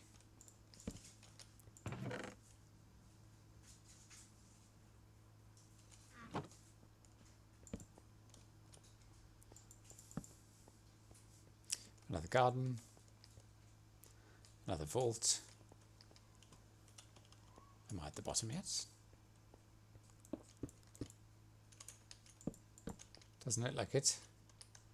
Down I go. Oh no! I didn't know that was possible in Minecraft. I thought there would always be bedrock. I guess as the generator replaced the bedrock with the bottom of the dungeon. That's a flaw then. That's probably not intended gameplay that just happened to me.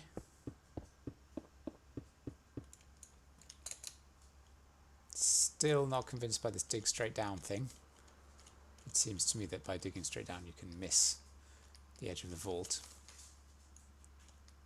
Alright, one more time, try to find a relic before we move on.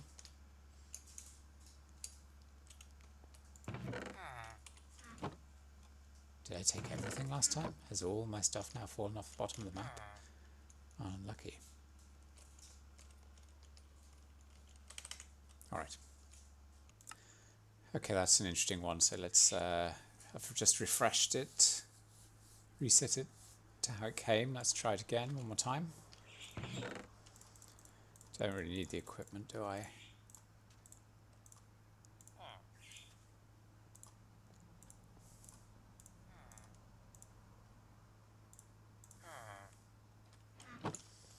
So let's test this one more time.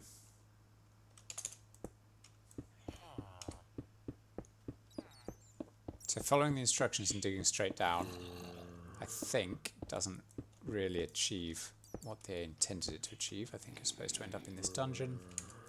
Now the question is, how do I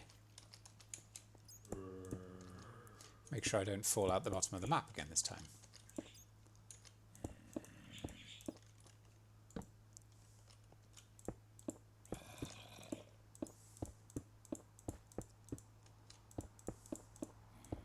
If I come out of the dungeon again.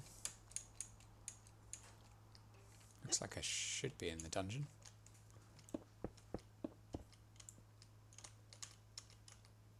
Yep, so far so good.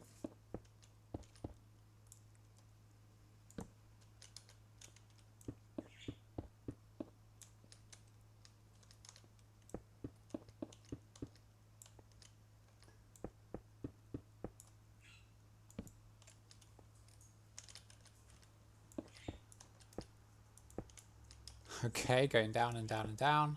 Now that's very dark. Is this the end of the world?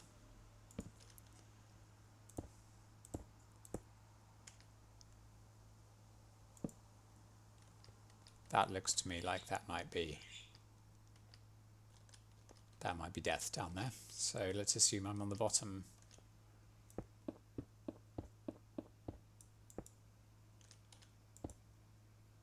I think I'm on the bottom level now.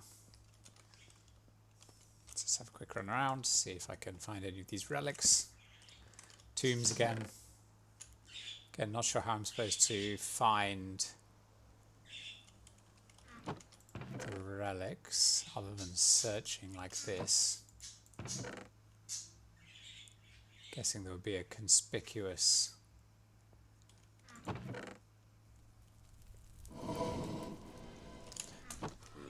oof, scary.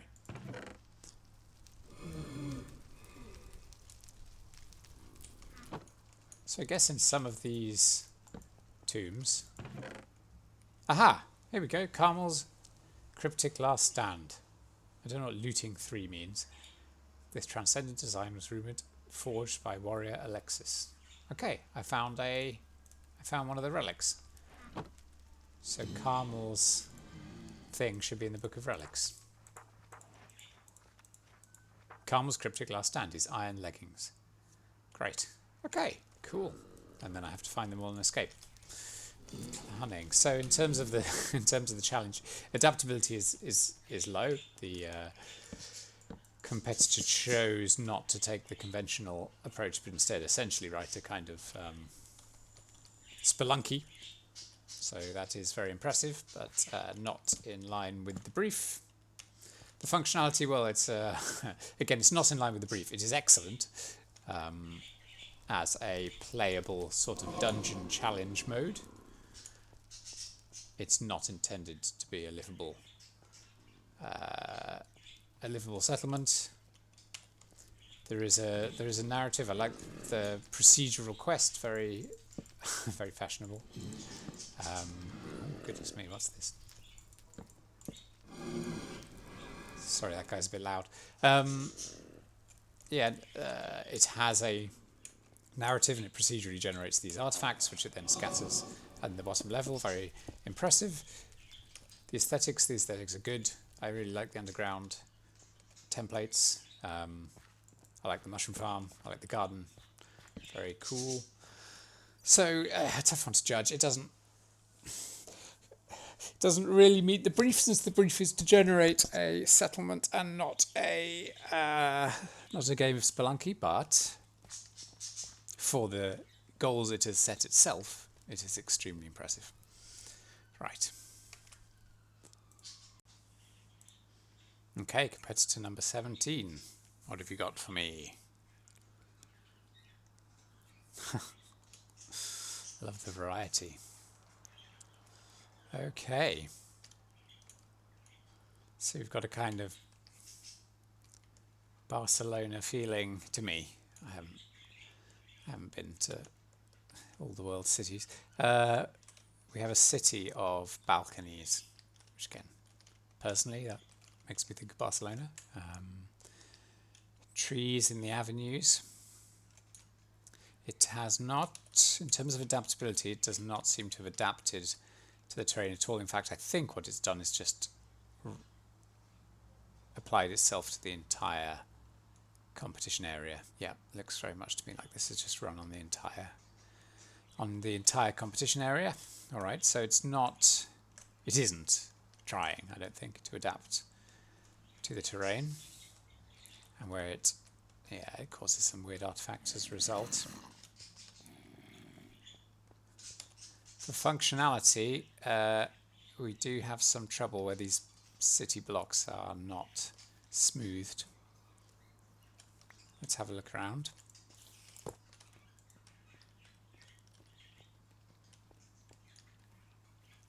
Let's fly up to a random balcony. See what we can see. Oh, the floor doesn't quite match up to the walls. I can hear skeletons. Okay, we have a large, okay, fine. So the balconies, oh, this is nice. Oh, a courtyard. Okay. Well, that's a nice touch. I'm glad I tunneled through there. It's a courtyard that nobody can get into or out of, unfortunately.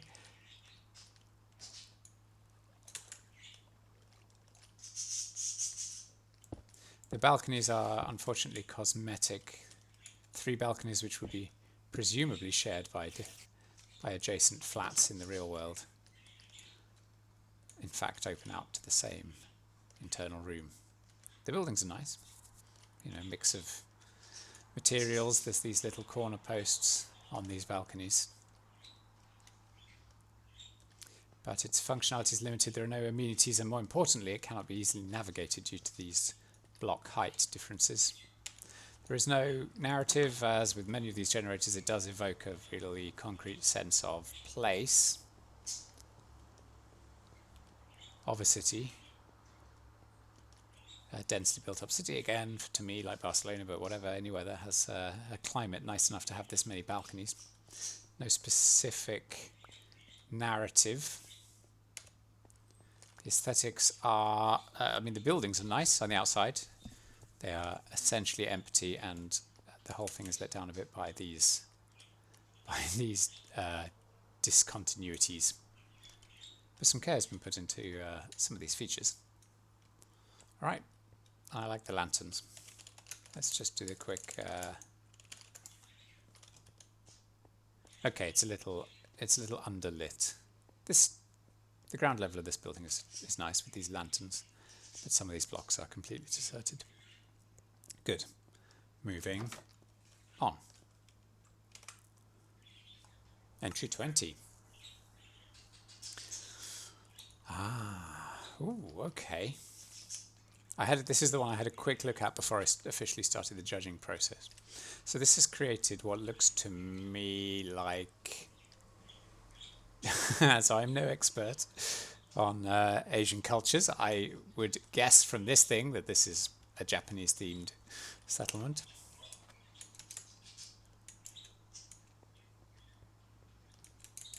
Let's see how well it has adapted itself to the terrain. Oh, okay, we've got a slightly bizarre artifact here. Big square hill. In fact, several of these buildings have been placed.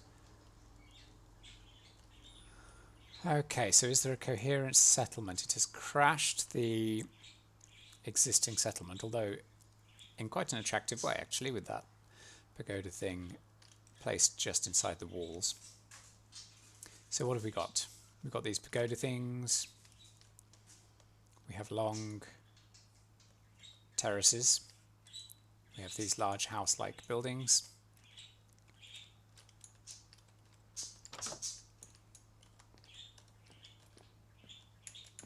We have these gates. Oops. Any other notable Oh yes, and then we have those flat, these are like villas. These remind me of Roman villas.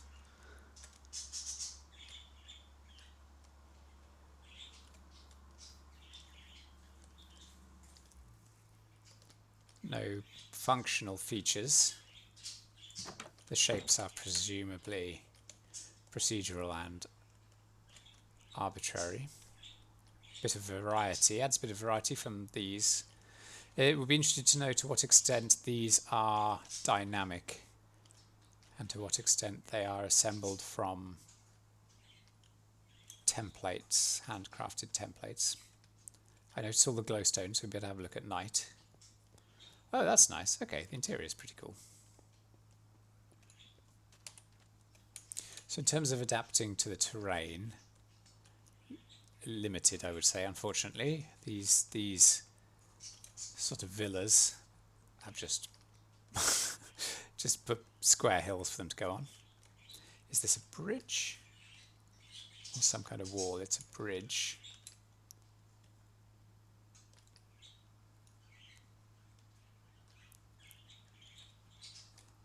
Are those initials of the creator? H-U-W? Hugh? Hard to say. Is this supposed to be a boundary, or it's not? This sort of bridge thing is nice. It's a little hard to tell what it's trying to accomplish, whether the town has built out a rectangular region and this is filling in the parts that it decided are not suitable to build a wall on. I think it's doing something clever here, but it's a little difficult to judge the intent. As for these terraces, I had a look inside these earlier. I believe they're almost like libraries. Oh, okay. This one has some functionality. There's an oven and a workbench. There are farms here in the middle, and there's this nice canal with a bridge. That's cool. Yes, and this building has books in it, basically.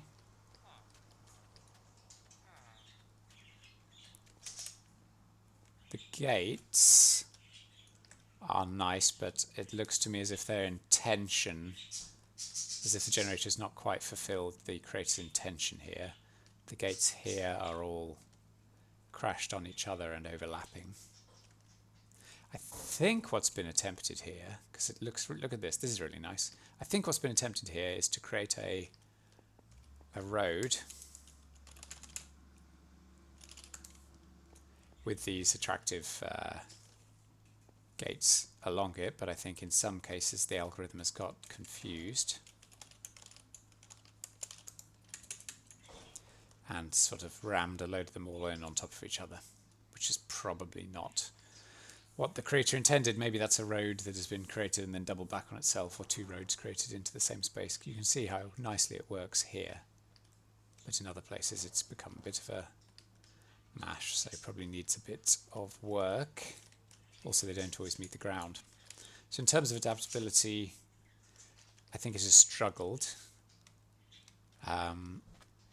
It has tried, and again, there's hints of something really impressive with those bridges crossing the water. It's a little hard to tell what exactly it intended to do here. The functionality is mixed. It's rather difficult to navigate. Can you even get into this? This pagoda, I think, has been built on top of a pre-existing settlement. So it's this sort of dojo-looking thing, if that's the right word. It's attractive. Doesn't have any functional features as such. There's no narrative, but the theming is extremely clear to me. It's trying to evoke a very specific style. My guess was Japanese. I hope I haven't offended anyone by getting the wrong country there. Aesthetically, it's a mix.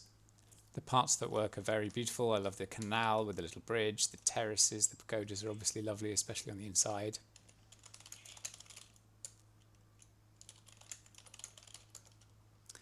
The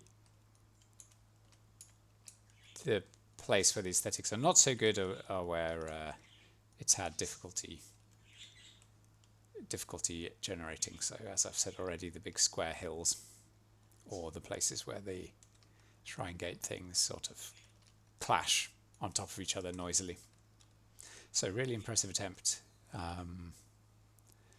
And I guess I hope the person who made this keeps working on it, because I think it looks like it could be improved into, it looks like a really good foundation. I mean, it's got some bugs, basically, is what I would say. It's really good, has some bugs. If those bugs could be fixed, which admittedly is a very difficult challenge, this could be extremely cool and very fun to live in and explore. All right, good. Okay, entry 7, the final of the 3 entries which entered the, what's it called,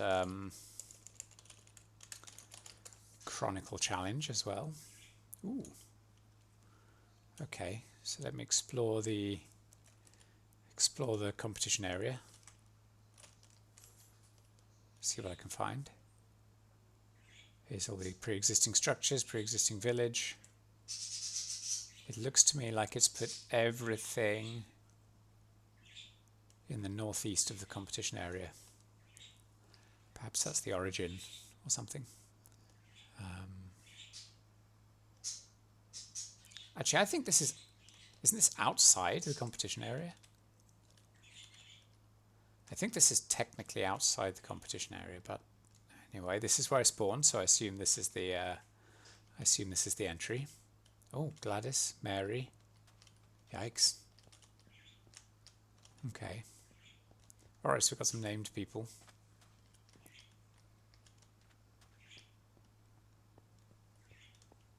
So let's see what we can see.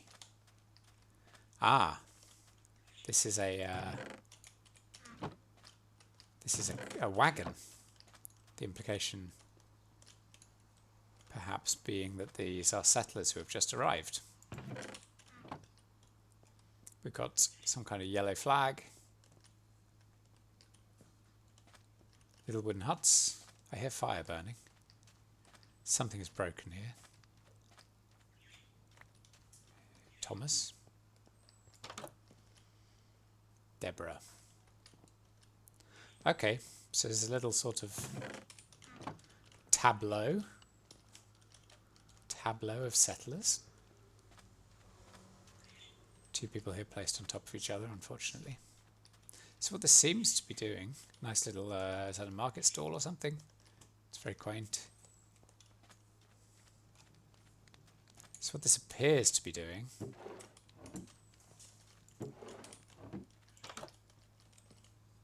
is creating a newly founded, is trying to create a newly founded town.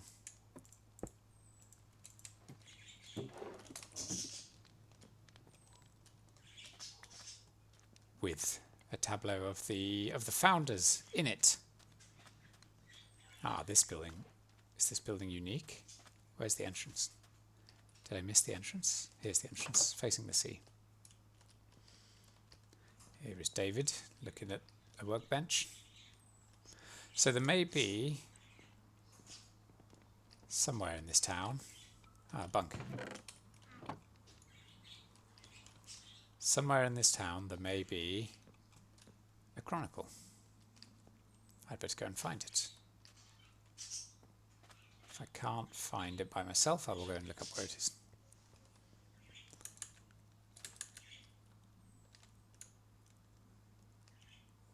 Okay, yep, very quaint. So let me find the chronicle. I'll be right back.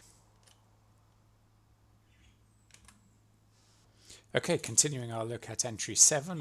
Here's the chronicle chest, so let's see what we can find here. History of stock in trade land. 1, 2, 3, 4, 5, 6, 7, 8. 20 volumes. Not sure I want to read 20 volumes.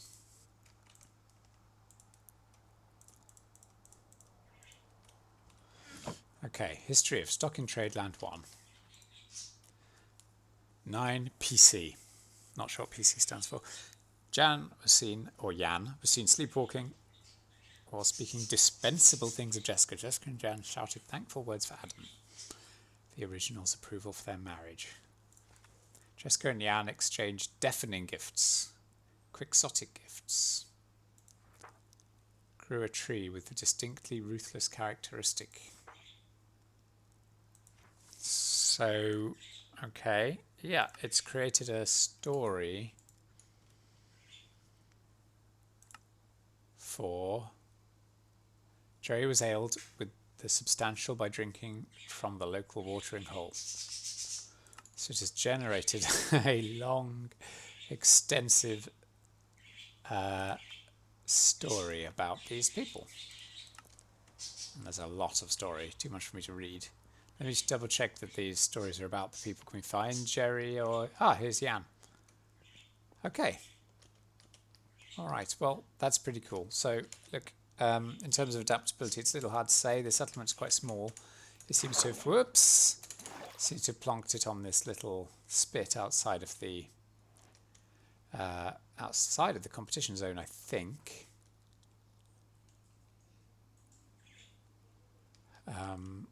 But there are no obvious flaws in the fitting to the terrain, so that's not bad.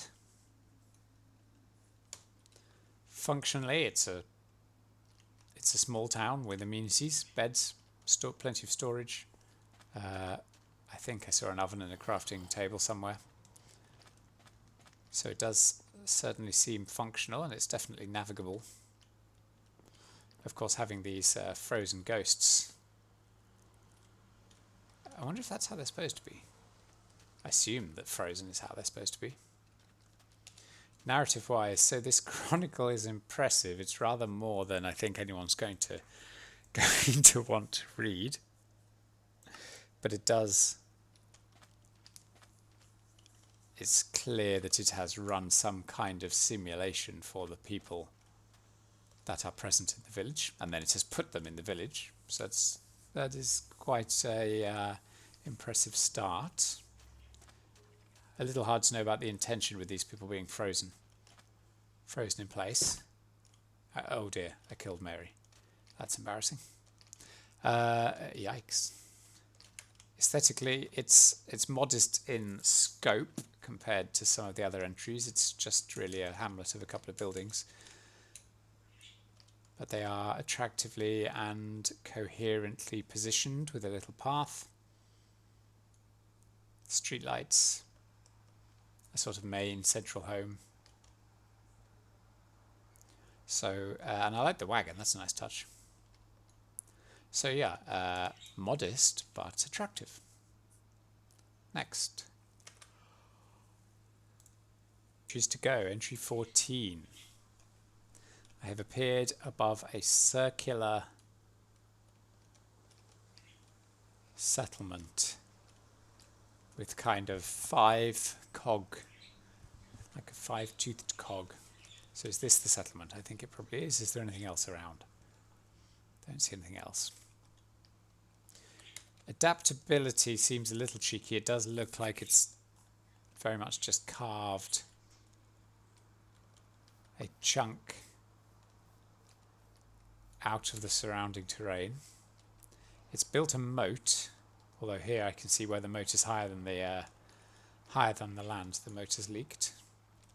There are sort of sea gates, which is nice, and at least one drawbridge. It looks like a bit of a brute force approach to adaptability to me, and it's all made out of red brick. The trees, it's a little hard to say whether the trees have adapted to the terrain or not. I can see that it's landed on a boundary between desert and temperate biomes. The interior is temperate with a sample size of 1. It's difficult to know what the intention or capabilities are there. In terms of functionality, well, I like how it makes itself accessible. We have this internal canal. Ah, so they're not just moats, internal canals with bridges over them. That's nice. A little inconvenient, but attractive enough. Let's have a look in some of these homes. Okay, there are facilities like crafting tables to use. I like the ladders. More space saving than the... Oh, this building's tall. Okay, now forgive me, I'm just going to take a shortcut out here. Okay, so it's a little walled town populated by these little nice little houses. The houses are rudimentary. Sorry for breaking all the windows. No beds.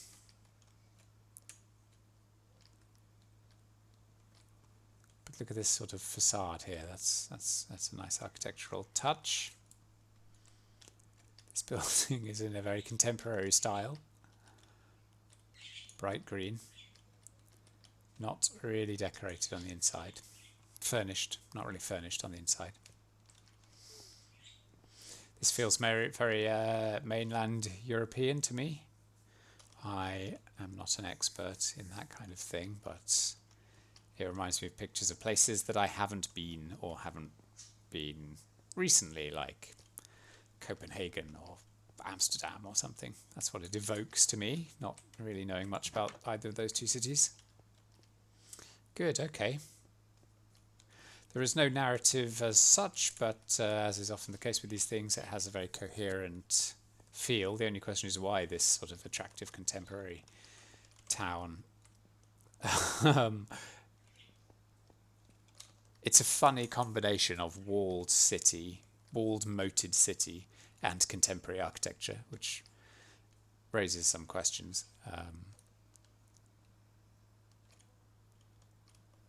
In terms of the aesthetics, again, it'd be interesting to see this generator run more times to see what it's capable of. I do like this little walled, canaled, bridged contemporary city. It's attractive and compact and seems sort of sane in its layout. The interiors are simple but not neglected. We've seen generators where the buildings are just unlit empty voids, and these have real interiors. So yeah, it's attractive. I like it. Assuming these buildings are templates, they're quite cute. Let's move on to the final entry.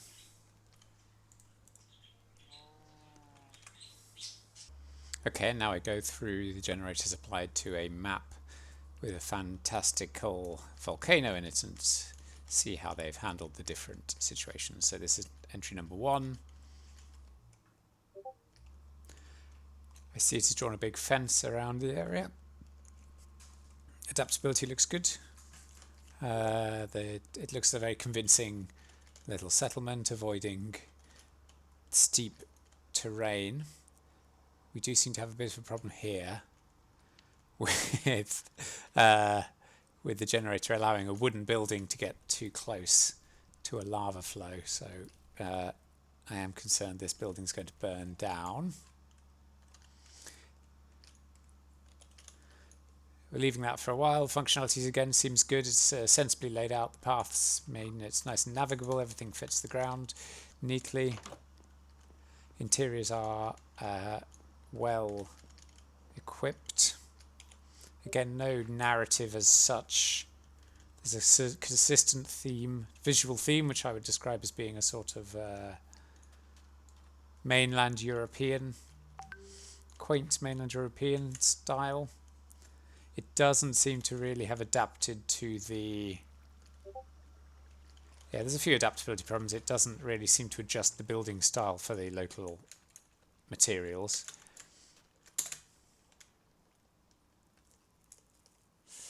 Aesthetics are still very good. The templates are extremely attractive, although again that's not really, I guess, procedural so much as a matter of nicely made templates.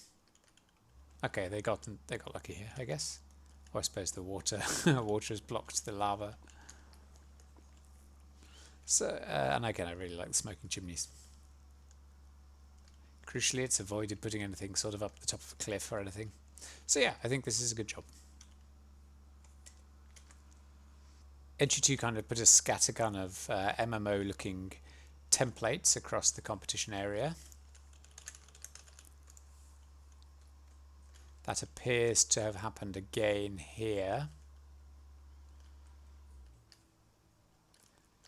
So, as I suspected, there's not a great deal of adaptability. There is still, look, the adaptability seems to be working a bit more nicely this time. I do see that these buildings, some of the materials used have changed.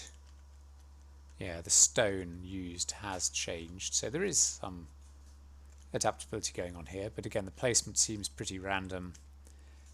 There's no connectivity. We have some stuff, again, worryingly close to lava flows. I think this is something the generators look like they all could struggle with a bit. And then there is this one tower which has correctly found a flat patch, but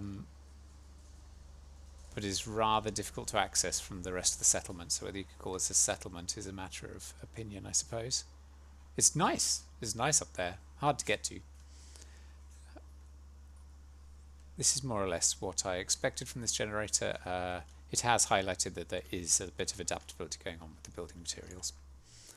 Okay, moving on. Generator 3 just basically, as I recall, kind of demolished the entire zone and built a new town on top of it. And yeah, as we can see, it's done a similar thing here. So the town is attractive and functional, nice buildings. But as I suspected it would do, it's quite heavy-handed. Here's a rather difficult to tend to farm that's been plonked down on top of some broken terrain. Most of the volcano is gone.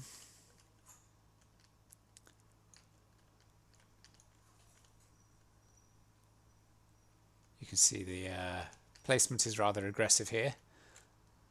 Most of the volcano is just gone. We have some nice market stands here above above this lava flow. watch your step, customers. And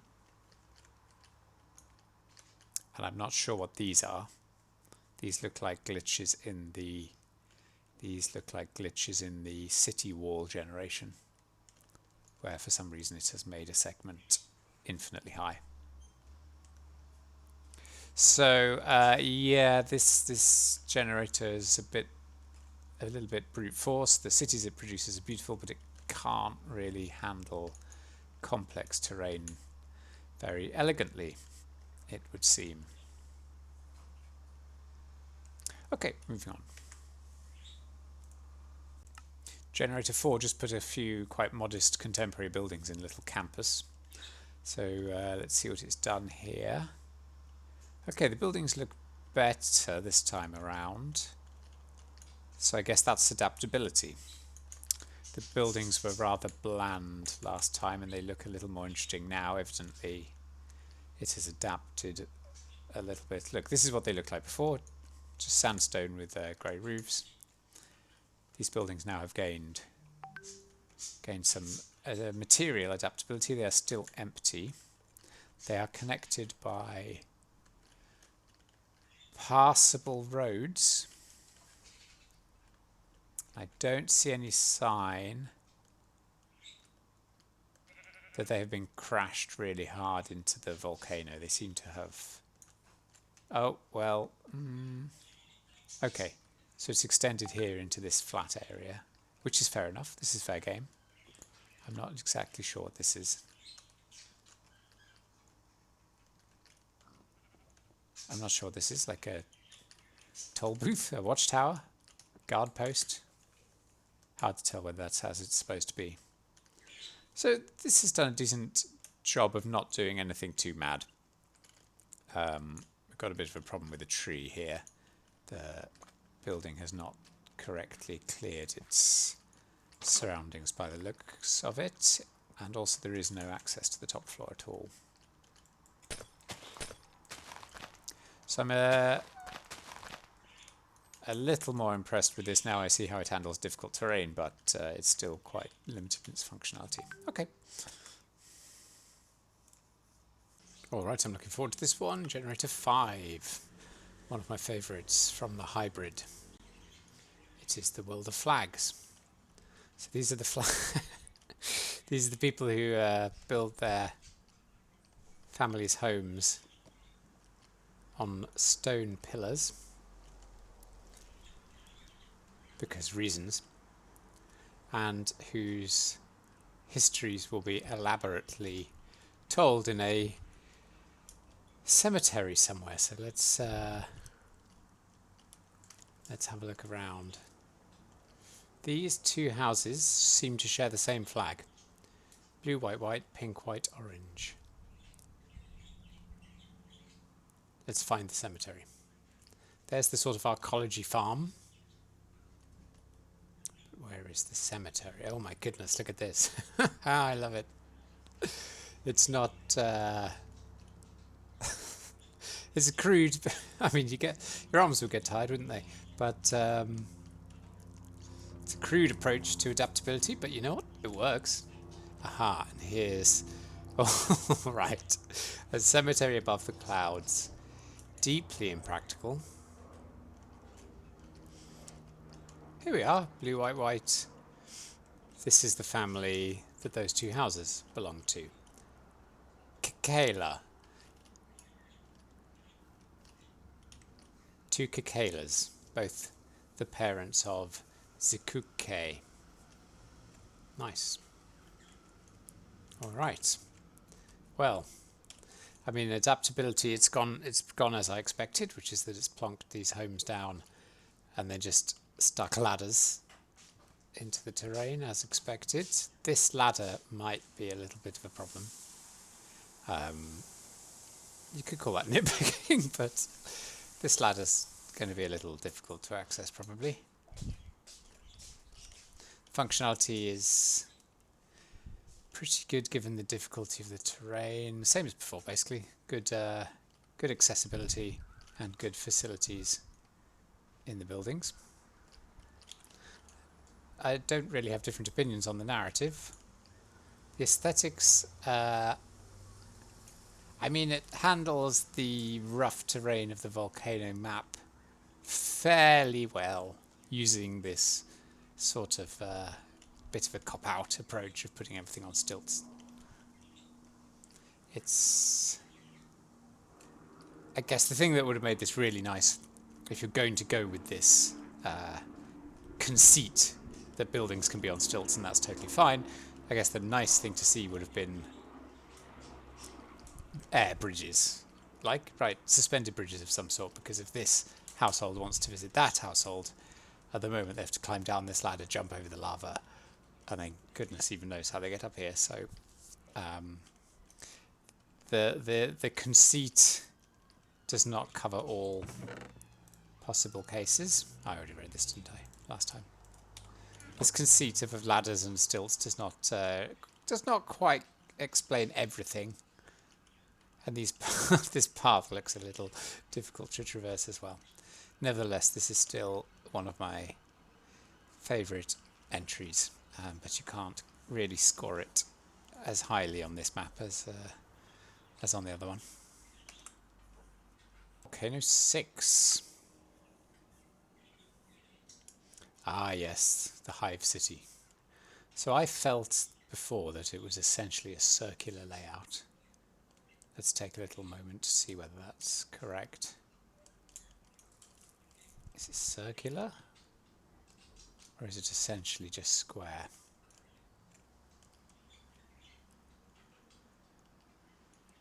I don't think it's quite accurate to say that it's either. It's not strictly either. Not as far as I can see. So let's see, as we know, this is... So all of these should be usable spaces. Yep, confirmed. So what happens in these underground spaces? Looks like, I think as usual, the city is dropped from the sky, effectively, so despite its impressive verticality, it doesn't make use of these enclosed these sort of semi-enclosed spaces. I think the key question, you know, the aesthetics and narrative, no change from the first map. I think the key question is, I was impressed by the accessibility of this map previously. Does it remain as accessible? Let's test that.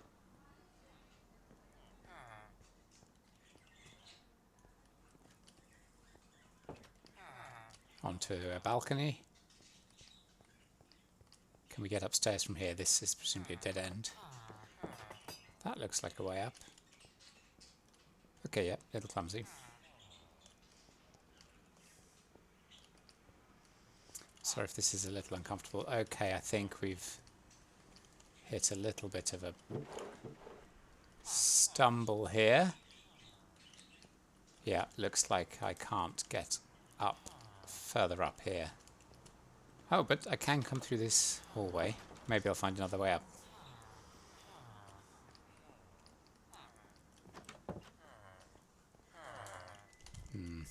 It's not looking good.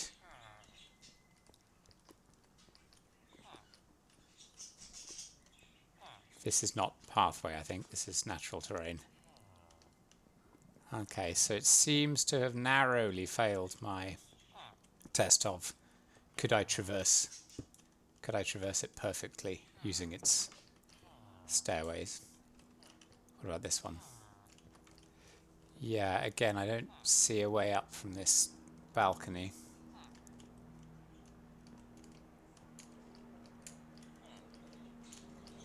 Unfortunate.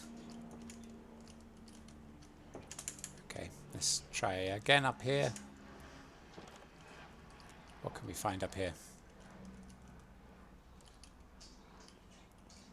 I still think these stairways are very impressive. But I think the connectivity is not quite as good as I thought it was. Can we get up from here? Nope, end of the line. Okay. The stairways are good, but don't seem to be quite as good as I thought. Connectivity is not quite as good. Alright, well, this is still, again, another of my favourite generators. Difficult to navigate, but that's clearly by design. It's part of this alien, sort of alien architecture.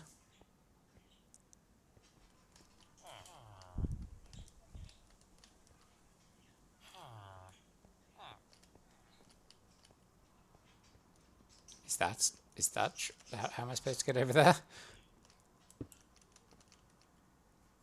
From down here. Okay, it's a total maze. It would have been, I think it would have been nice if it were slightly harder to get so lost.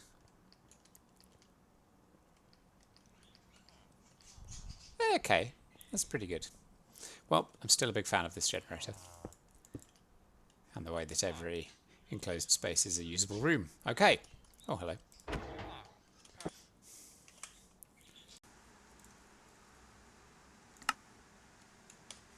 Looks like I bungled recording Volcano 7, so let's go back to Volcano 7. So this one built a lovely little island community with history books describing its history at great length. It was like a tableau. There were characters with names, little wagons indicating that the town was busy or being settled. Nice templates. So the difference here, it's a bit bigger this time. It has this dramatic looking watchtower with a bell in it, which I really want to ring. So yeah, a bit bigger. Templates are still really nice. And then we have these books. This town is called Pouch Bottom. And again, it has a very extensive history describing everything the inhabitants ever did. So, still nice. A tiny bit of struggle with the terrain. This, whatever was here, has been destroyed. This lamppost. Still, a pretty good effort. One of the stronger generators, I feel.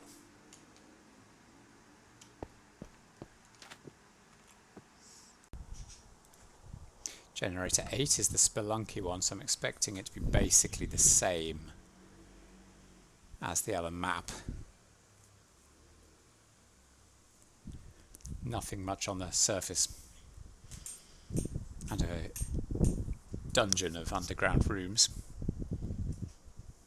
But let's check. Whoa. Oh, wow, okay. Cool.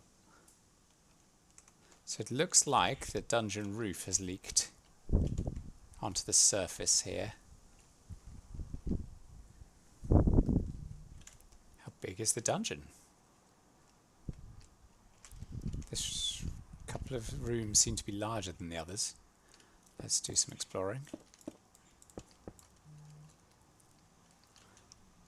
Yeah, I think this has basically done the same thing. So you cannot really call it adaptable, not in the spirit of the not in the true spirit of the competition. Is the little box of chests lightning? Yikes.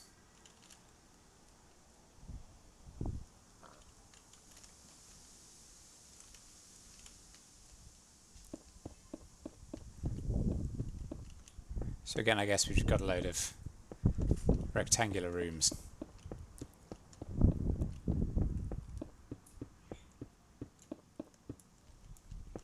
To explore. Okay, not much different to last time. Still an impressive piece of work.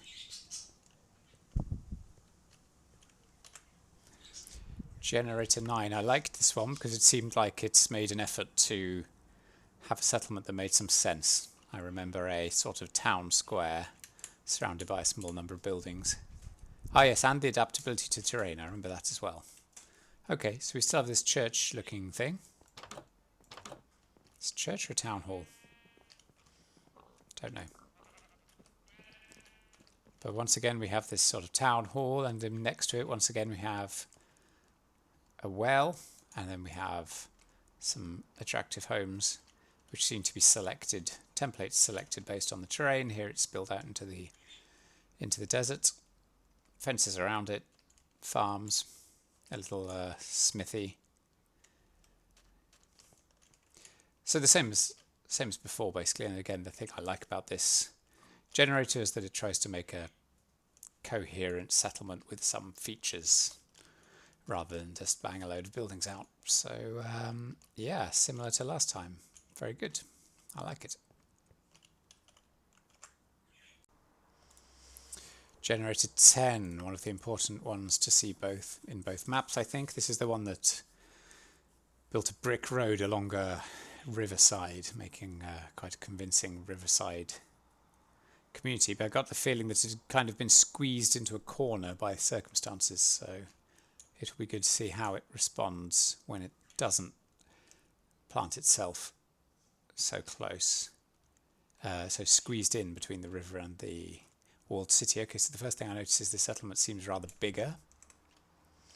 And as I kind of suspected, this seems more impressive. I think it got a little unlucky last time. So it very much looks as if it is creating some roads, which in particular seem to enjoy following one side of a river, and then placing down these quite similar buildings. The buildings are not the prettiest we've seen in the competition, but it does make a coherent little town. I think this is one of the entries which is,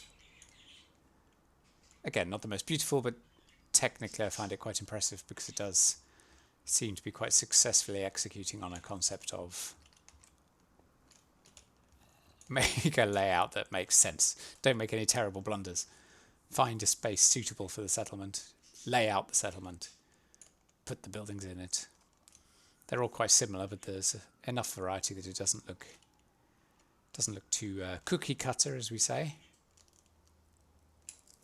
What I think this is missing is what the previous generator has, which is some coherence in terms of, like, if you could combine the two.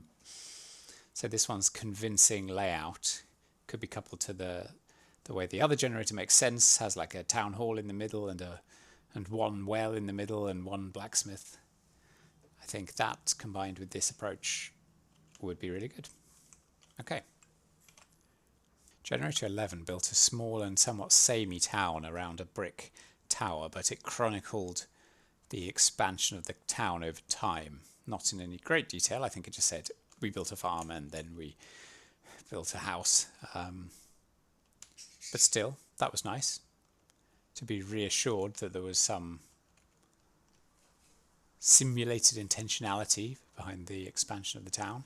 They all had these groovy, concentric rugs on the inside, which are certainly striking.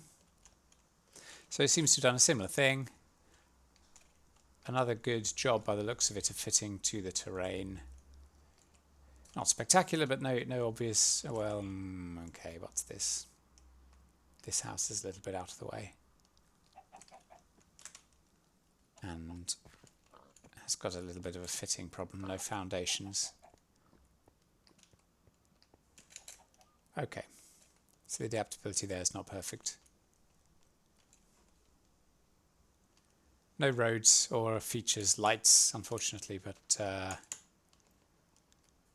do like the implication that it is built up over time. You can't really tell, I suppose. What would be nice in these generators if you have... The book tells me, you know, the order in which the houses and farms were added. I guess it would be nice if, I don't know, the earlier ones were more primitive or something. Or alternatively, the earlier ones are made more elaborate on the pretextual assumption that they were redeveloped at some point in the generator's unseen history. Anyway, yep, this still seems solid. This will be interesting. This is the one that builds contemporary, quite impressive terrain fit, contemporary roads, and then builds suburbs around them. Okay. Okay. So better than the last one, I would say. The other map seemed very overcrowded. What we have here is some coherent roads, which again, the main thing that impressed me about this was how wonderfully smooth and terrain fit these roads were, and I still feel that way. Looks like it struggles a bit. Looks like the functionality is limited when the road hits a mountain. Okay, so I was going to say the road just stops when it hits the mountain, but that is not correct. It burrows into the mountain, and then it's not entirely clear. Oh, is this black stuff? Oh, okay. Ooh, Christ. Okay, so the road goes vertically up this lava flow. Okay, so the road generation is smooth road generation is impressive, but a little bit too determined in places. We've got some quite ambitious, quite optimistic household placings as well. Okay. Well, I like what they've done with the roads, even if it has to be marked down for being completely insane. The smoothness is still commendable. Needs to be reined in a little bit, I think. It's maybe a little bit over enthusiastic with the placement of some of these roads. Still, it's really fun to look at. Generator 13 just built a city in the sky which completely ignored the map. Let's see how it handles the volcano. Looks the same. So has it just chopped the volcano off? No, the volcano is still there. Interesting. So are the buildings embedded into the mountain, or just... okay, so it looks like the generator it looks like the generator has not attempted to put a building inside this mountain. But still, putting everything in the sky is definitely a cause for marking down on adaptability. Okay, right, so yeah, look, in some places it's sheared the mountain away to make room for the template.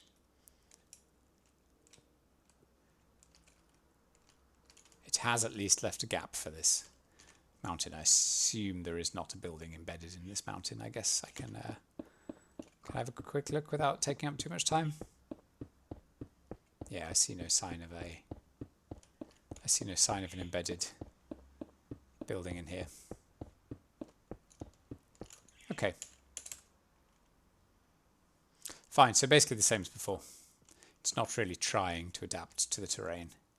It is trying to make something visually impressive.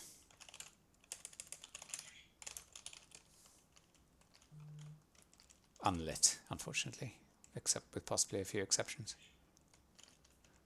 Oh, because these tables are light sources? Okay. Slightly peculiar approach to lighting.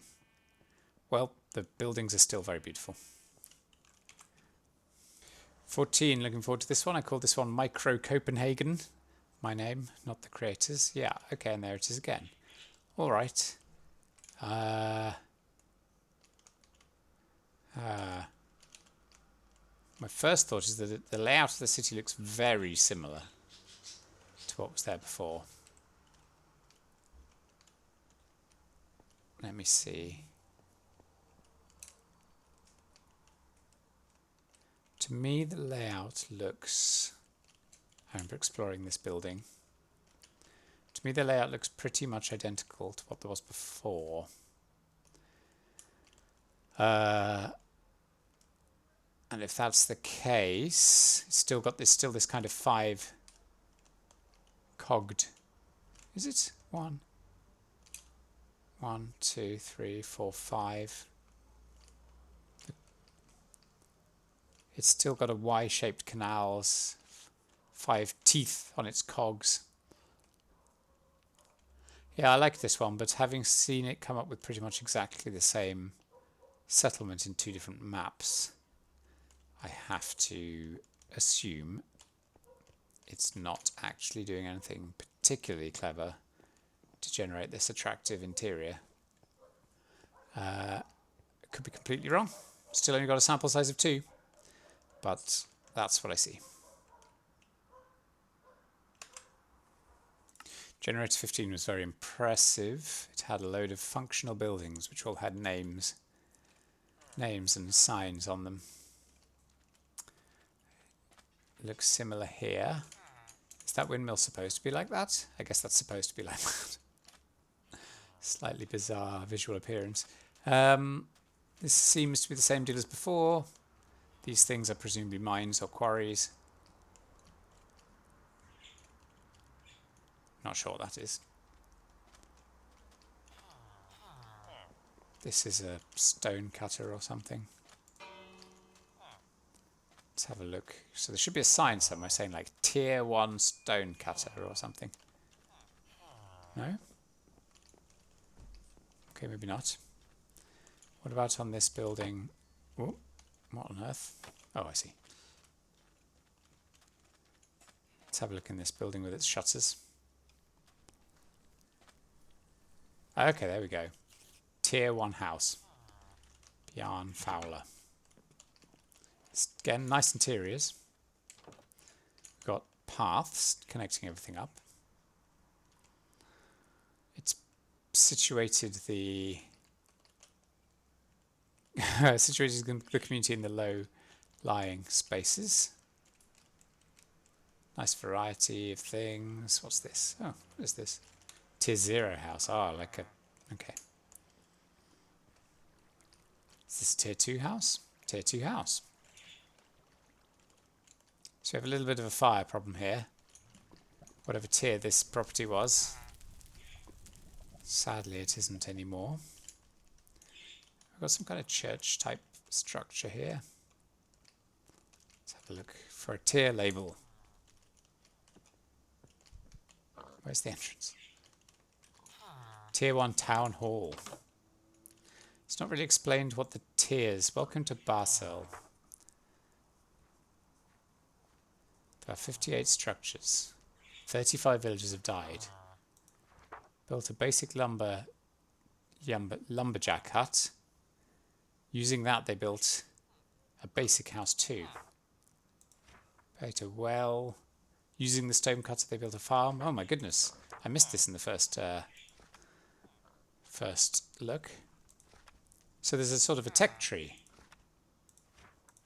And that's how the tiers are. This thing... So this is... Okay. Amazing. So this implies that this generator can be used to generate immature settlements or mature settlements, and they'll be visually different and coherent. Coherent with their history and state of development. Tier 2 windmill. Presumably the other one is a Tier 1 windmill. Well, this is very impressive. I liked it already when I saw it first time, but now I understand the generation process better. I like it even more. And here are the named NPCs who presumably correlate to the buildings they have their names on. Right, fantastic job. Love it. Excellent piece of work. And last of all, what's this? Tier 3 Adventurer House. What does it do? Does it shoot me? Raw rabbit. What's... I expected to find a portal in here or something. Oh well. Anyway, this is fantastic. Love it.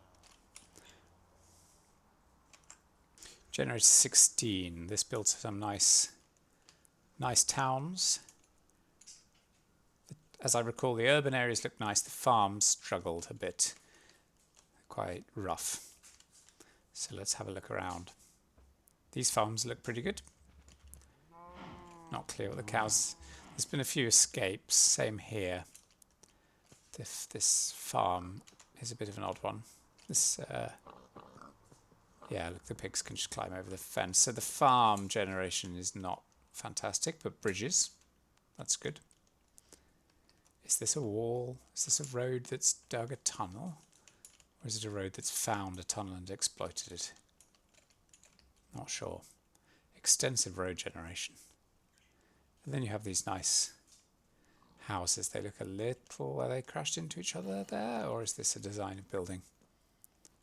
Let's see if we can find out. Two buildings with touching eaves, I guess, by the looks of it. Yeah, they're just back to back. Templates are attractive, if not furnished.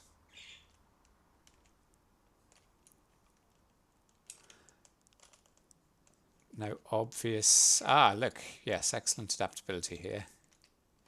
Although, well, it raises some questions, but the brief says it should adapt to local materials. So we have very different building templates, depending on what kind of ground the town has expanded onto.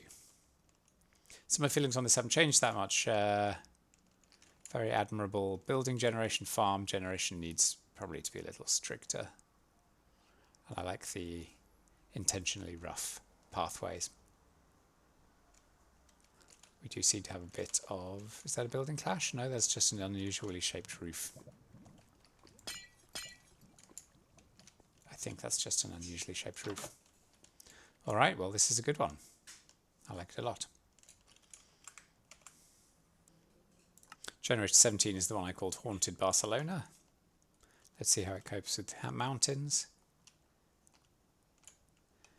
Not fantastically. Seems to have pretty much smashed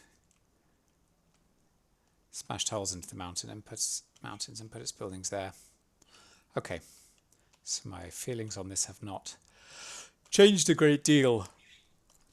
The buildings are nice visually on the outside, but there is very little adaptability to the terrain.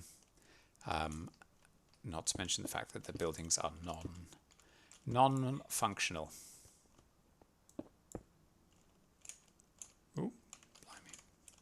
These are not the nicest balconies, although I bet there are balconies somewhere like this somewhere in London. Okay, onwards. Generator 18 was another good one. It built a not beautiful, workmanlike, but medieval town, but one that seemed really well thought out. Oh yes, and it had these roads, that's right, that led off in all directions, which was another good touch. Unfortunately, if this is the whole settlement, it looks to have Not done nearly such a good job here. Is this a gate that's become a sort of viaduct? It's a little disappointing. I really liked this one on the first map. It created a very convincing and organic medieval town, all squeezed in very convincingly to a crowded walled city. But here what we have is two impractically designed buildings and some unconvincing looking roads. It's a shame. Okay, needs a little work, but I'm sure cases like this can be ironed out with a bit more work. Generator 19 basically just created a castle. So let's have a look how it does here.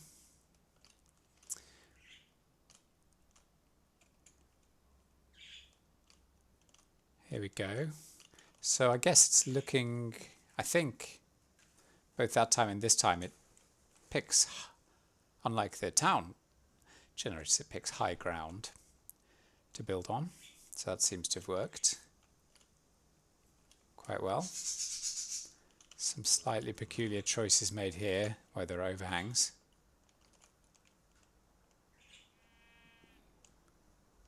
And of course, as before, I don't believe this thing has any gate or any features like that.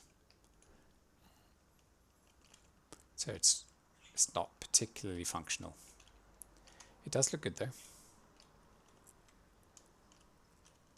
Not bad. And finally, number 20, the town with all the Torii gates. Let's see how this does. There it is.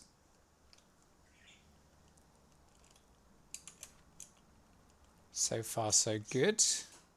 We've got the terraces, the canal, the bridges, the gates. Looking good.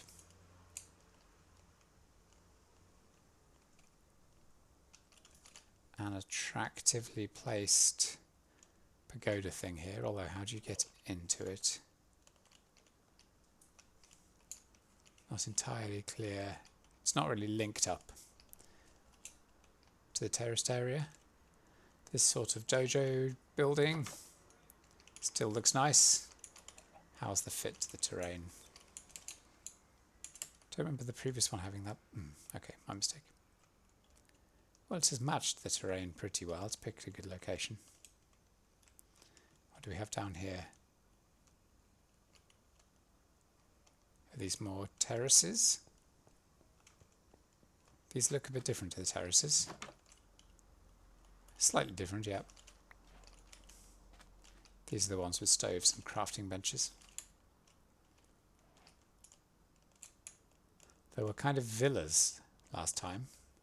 Can we see any of those? Oh yeah, the bridges again.